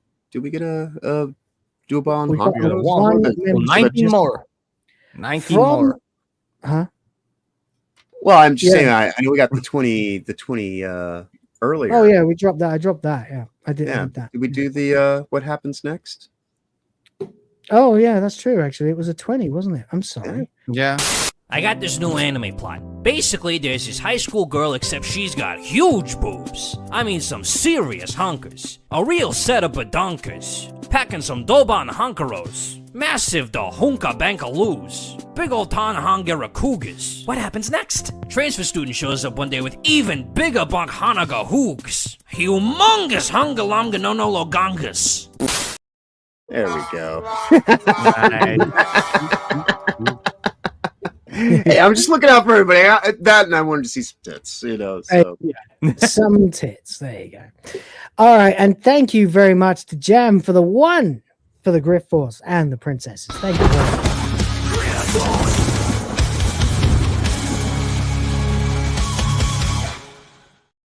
Right, let's do some outros. Helzo, what is coming up with you? Well, I'll be hosting a show, like a network show later this evening. Network has you. And there's also going to be my show from the network tomorrow. Other than that, going to be making videos. Retro streams are officially up, and I'll be doing the retro vibe during the weeks. It's probably going to be a permanent thing. Currently playing Gothic 2, which it's amazing, especially the GOG version, which is enhanced to the 1080p. It's perfection. I like this, one of my all-time favorite games, the 1 and 2 Gothic, and it's the one amazing. you showed us before, yeah. It's truly like a buggy, janky masterpiece from the early 2000s. It's amazing. That's what bugs are not bugs; they're features. It's they don't amazing. make them like they do, Oh yeah, they don't. No, they don't. It's cool. Then nothing specific. Gonna be doing the next weekend streams with probably Silksong. I will be playing the DLC of Expedition offline because I really want to enjoy that, and I think I should enjoy that a little bit more before I continue. Other than that, nothing else. Basically, just preparing for the Christmas holidays and for the inclusion of the Euro, because that's not gonna mess up my whole life and YouTube channel and everything. It's gonna be fine. Yeah, it's not. Well, there you go. I guess. Thank you very much for being here, mate. We appreciate it. and we'll move. Oh God, don't start that. We'll be all night. I'm gonna learn it by the next week. Oh no! I bet you fucking will as well. All right, Rhoda, what's going on, buddy? Yeah, we'll over the next few days we'll try and fit in as many streams and things as we can on my channel. Obviously, it's a bit difficult for me to stick to a schedule at the moment. Like the last month of the year in retail is not particularly renowned for being stable. So actually to that extent, I did mention it a few weeks ago, but this week coming is that week where I'm not going to be able to make the Thursday, but I'll be good for Tuesday today. Yeah, no worries. Yeah, we'll try and do our panel show on my channel at some point, but I can't do it on the night that we're normally going to do it, again because of work. So we're going to be just like fitting things in as and when we can. Hopefully should manage to make Noises show on Thursday, which is Friday morning for me. Hopefully get at least 2 gaming streams, hopefully 3, and a panel show in throughout the week at some point, depending on what everyone's doing. Apart from that, it's been superb to get to grips with really 2 of my favorite episodes of Red Dwarf. Particularly the first of those 2. I love that ass sequence so much. Like 13-year-old me, or however old it was. I laughed so hard at that so many times. Like I recorded it on VHS at my nan's house, and I just played it again and again and again. And when I got back to school after the holidays, everybody was quoting it again and again and again, and nobody got bored. Yeah, we had that kind of vibe in school as well. Everyone was like, "Did you watch Red Dwarf last night?" I know. Good times. There you go. Yeah, so apart from that, just everyone be good, and if you can't be good, be careful. And I'll catch you on Tuesday, if not before. Wise words. Thank you, buddy. John? Well, let's see. I do want to just point out one last thing. So at the conclusion of episode 1, we saw Rimmer going down a hallway, and now at the conclusion of episode 2, we see everyone else going down a hallway.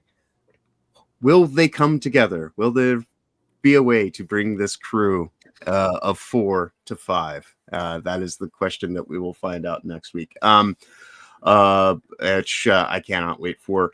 And I am wondering, are we just covering through the end of this episode next week, or should am I free to watch a couple more episodes? Because I am enjoying it, and I can't wait to watch the next episodes. But while we figure that out, I will tell everybody it is Sunday evening. Hey, hello. Oh. Pulling it out. Okay. Go ahead, man. I can't hear you. Yeah, no worries. So it is Sunday evening. Tonight, Toasty and I will be doing some stuff over on her channel. More likely, I'm sure Beard and Hemp will join in with us amongst the people possibly. So you can always find me with Toasty at 8 p.m. Eastern, Sundays, Tuesdays, Thursdays, Fridays. Still just over on Rumble and X at the moment. We will be back on YouTube towards the middle to end of next month once we get all that strike business finally sorted out. And then, of course, we'll be back here again on Tuesday morning for some furious ranking and getting into all that other stuff that we only barely touched on. And I'm sure there'll be even more crazy insanity that finds its way into the conversation. Look at this. We got double trouble. And of course, not the same one. Right? And of course, you can always find me here throughout the week. These are the princesses. With Rhoda and Will when the show begins at 8 p.m. At 9 a.m. Eastern early in the morning. And then next Saturday, I will be doing a new episode of Week in Culture at 11 a.m. Eastern. And we should actually be doing an episode of Jester's Act at 2 p.m. Nice. Eastern. It's Christmas time, so he wanted to just kind of focus on doing one episode this month. And so I ended up having yesterday off, which was why that happened. But thank you, everybody, for hanging out with us. It's been a great, fun-filled 3 hours and change. But Will obviously needs to get some rest. And we will be back here again next week, to finish this up and do many other things. Hey. And of course, always a pleasure being here with you guys, and especially you ladies that have just joined us in the proceedings as well. But you know, as I often do when I finish these things out, y'all have a wonderful week going forward. Of course, safe travels ahead, and obviously be awesome as always. Thanks, mate. Yes, these are the princesses that you guys support so thoroughly.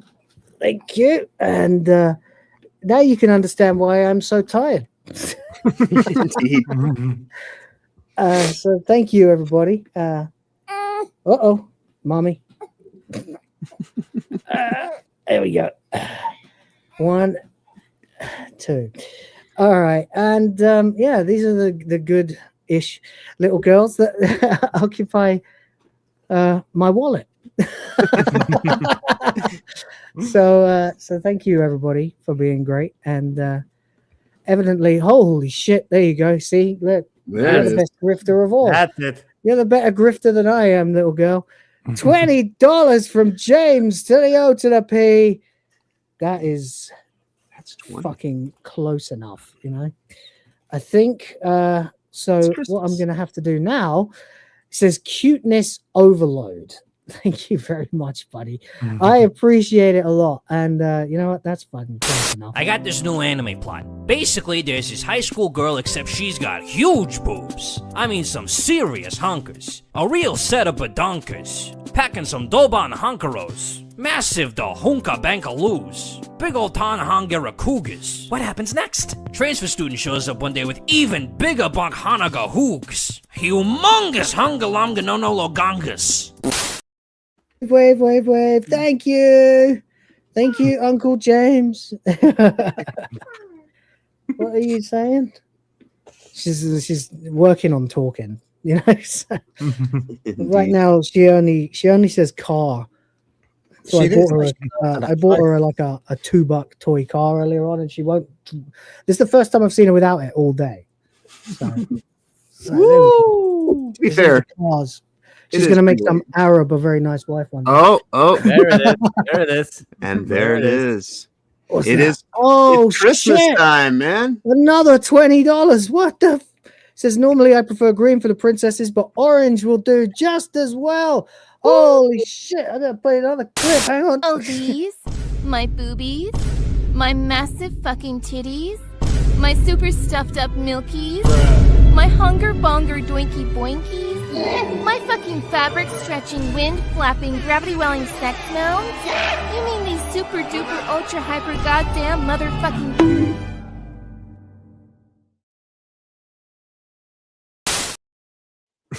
Absolute fucking legend. What the shit, buddy? Hey, little girl. Sorry, Daddy's swearing. Which my quick maths tell me it's Merry Christmas. Yeah. We're past that, and also the streak is 2 now towards Jackbox. So beautiful. Thank you so much. Mummy had to walk away, so I guess you're stuck with me now, Yishi. Okay. And the door's open and all the aircon's going out and it's all hell breaking loose. This is what I get for yawning and deciding to stop early. But there we go. That is time for us to deck the hose and wish you all a Merry Titsmas as I get rid of this one because she's not allowed to see the following. And if you have children and you're watching, please be advised that in the next... What are you doing? In the next minute, you're going to see some stuff that I wouldn't show to my kids, so you probably shouldn't show to yours. You have got 5... Discretion is advised. That's what out of my drawer. 3, 2, 1.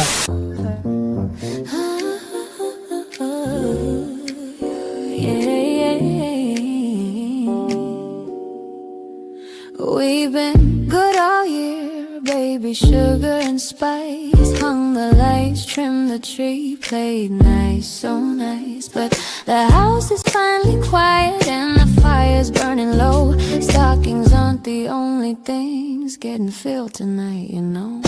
We slipped into something red, velvet and barely there. Lace clinging like sin beneath the chandelier.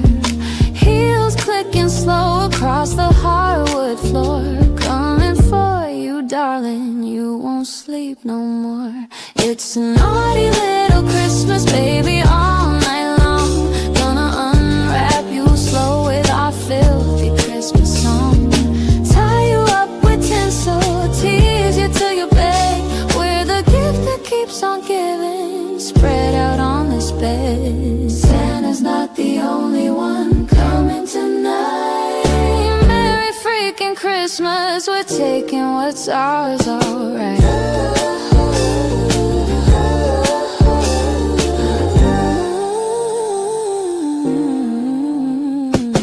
Cookies on the table, eggnog spiked just right, but we're the treat you're craving in this winter moonlight. One of us on your lap, one behind your chair, hands in your hair, lips everywhere, whispering every filthy thing we've saved up since last year. You thought the eggnog was strong, baby, wait and see. We've been stirring something hotter than that Christmas tree. No escaping, no reprieve, no silent night, just bells jingling from the headboard till morning light. It's naughty little Christmas, baby, all night long. Gonna ride that sleigh till the break of dawn. Tinsel in our teeth, candy canes put to sinful use. Leave you hoarse from ho-ho and completely seduced. Santa's not the only one coming tonight. Merry freaking Christmas, we're claiming every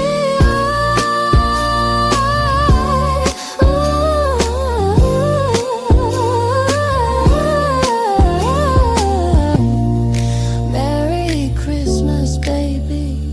Now let us have our way till morning light.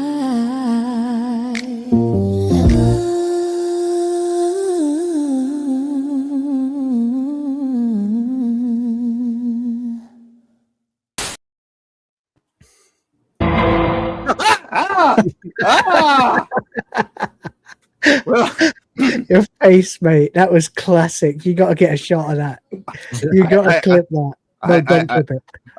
I feel gifted. Yes, Uncle John there having a good time.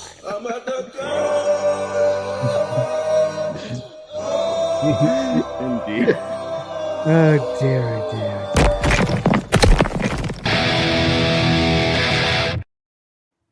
Still think some of those shots are way too much. So especially when they're just like going like that, you know, it's like, okay. The moment that you see the girl wrapped in tinsel, and I'm just like, the Christmas tree, yeah. Oh, yeah, yes. Literally, I had to make that because the lyrics kind of didn't make sense. I was like, right. It doesn't make much sense. But if I say the Christmas tree is hot, and I make a naked chick wrapped in tinsel, I think we've got it, by Jove. Eureka! The super Anyway, chat is not the only one's leaving a deposit tonight. There we go. Thank you very much to James and Steve for those gifties. Like, really, honestly, that's bloody amazing. And thank you. I had to let the little one go during the show because I didn't want it to grow up to behave like that, frankly.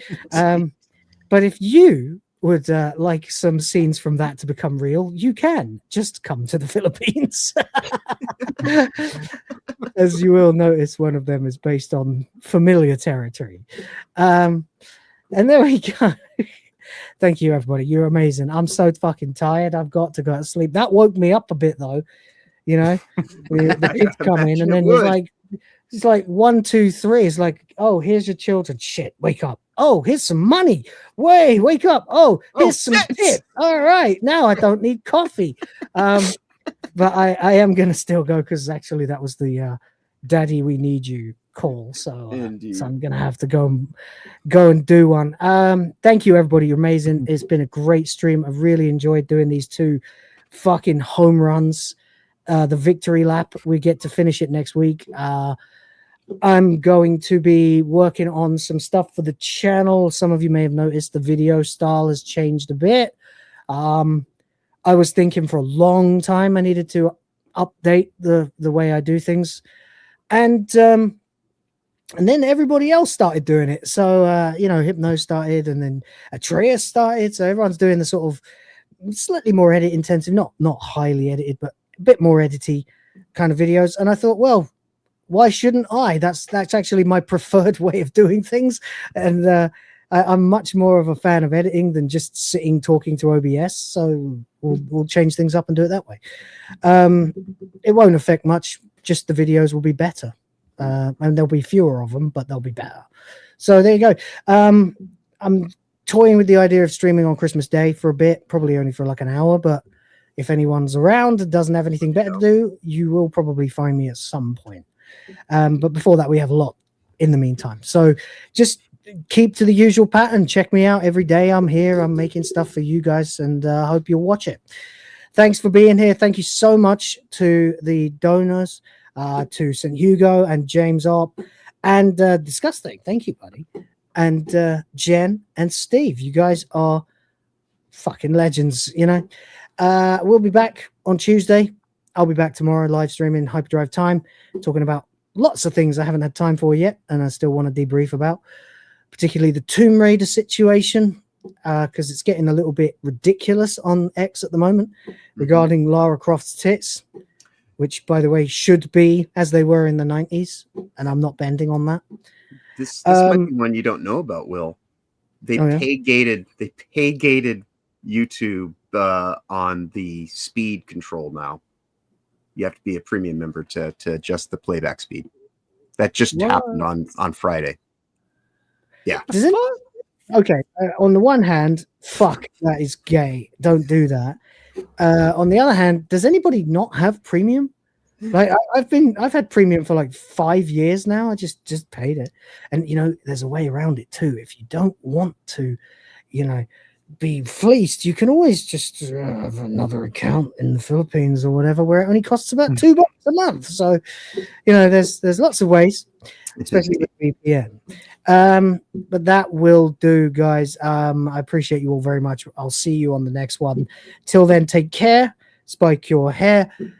Fuck Nintendo, fuck Disney, fuck YouTube, apparently. And question everything, respect the fans, check out the Discord. The link is below, as always. And the boys of the fans, we'll see you on the next one. I'm not even going to be able to end the stream if I keep doing this. Take care, everybody. See you tomorrow.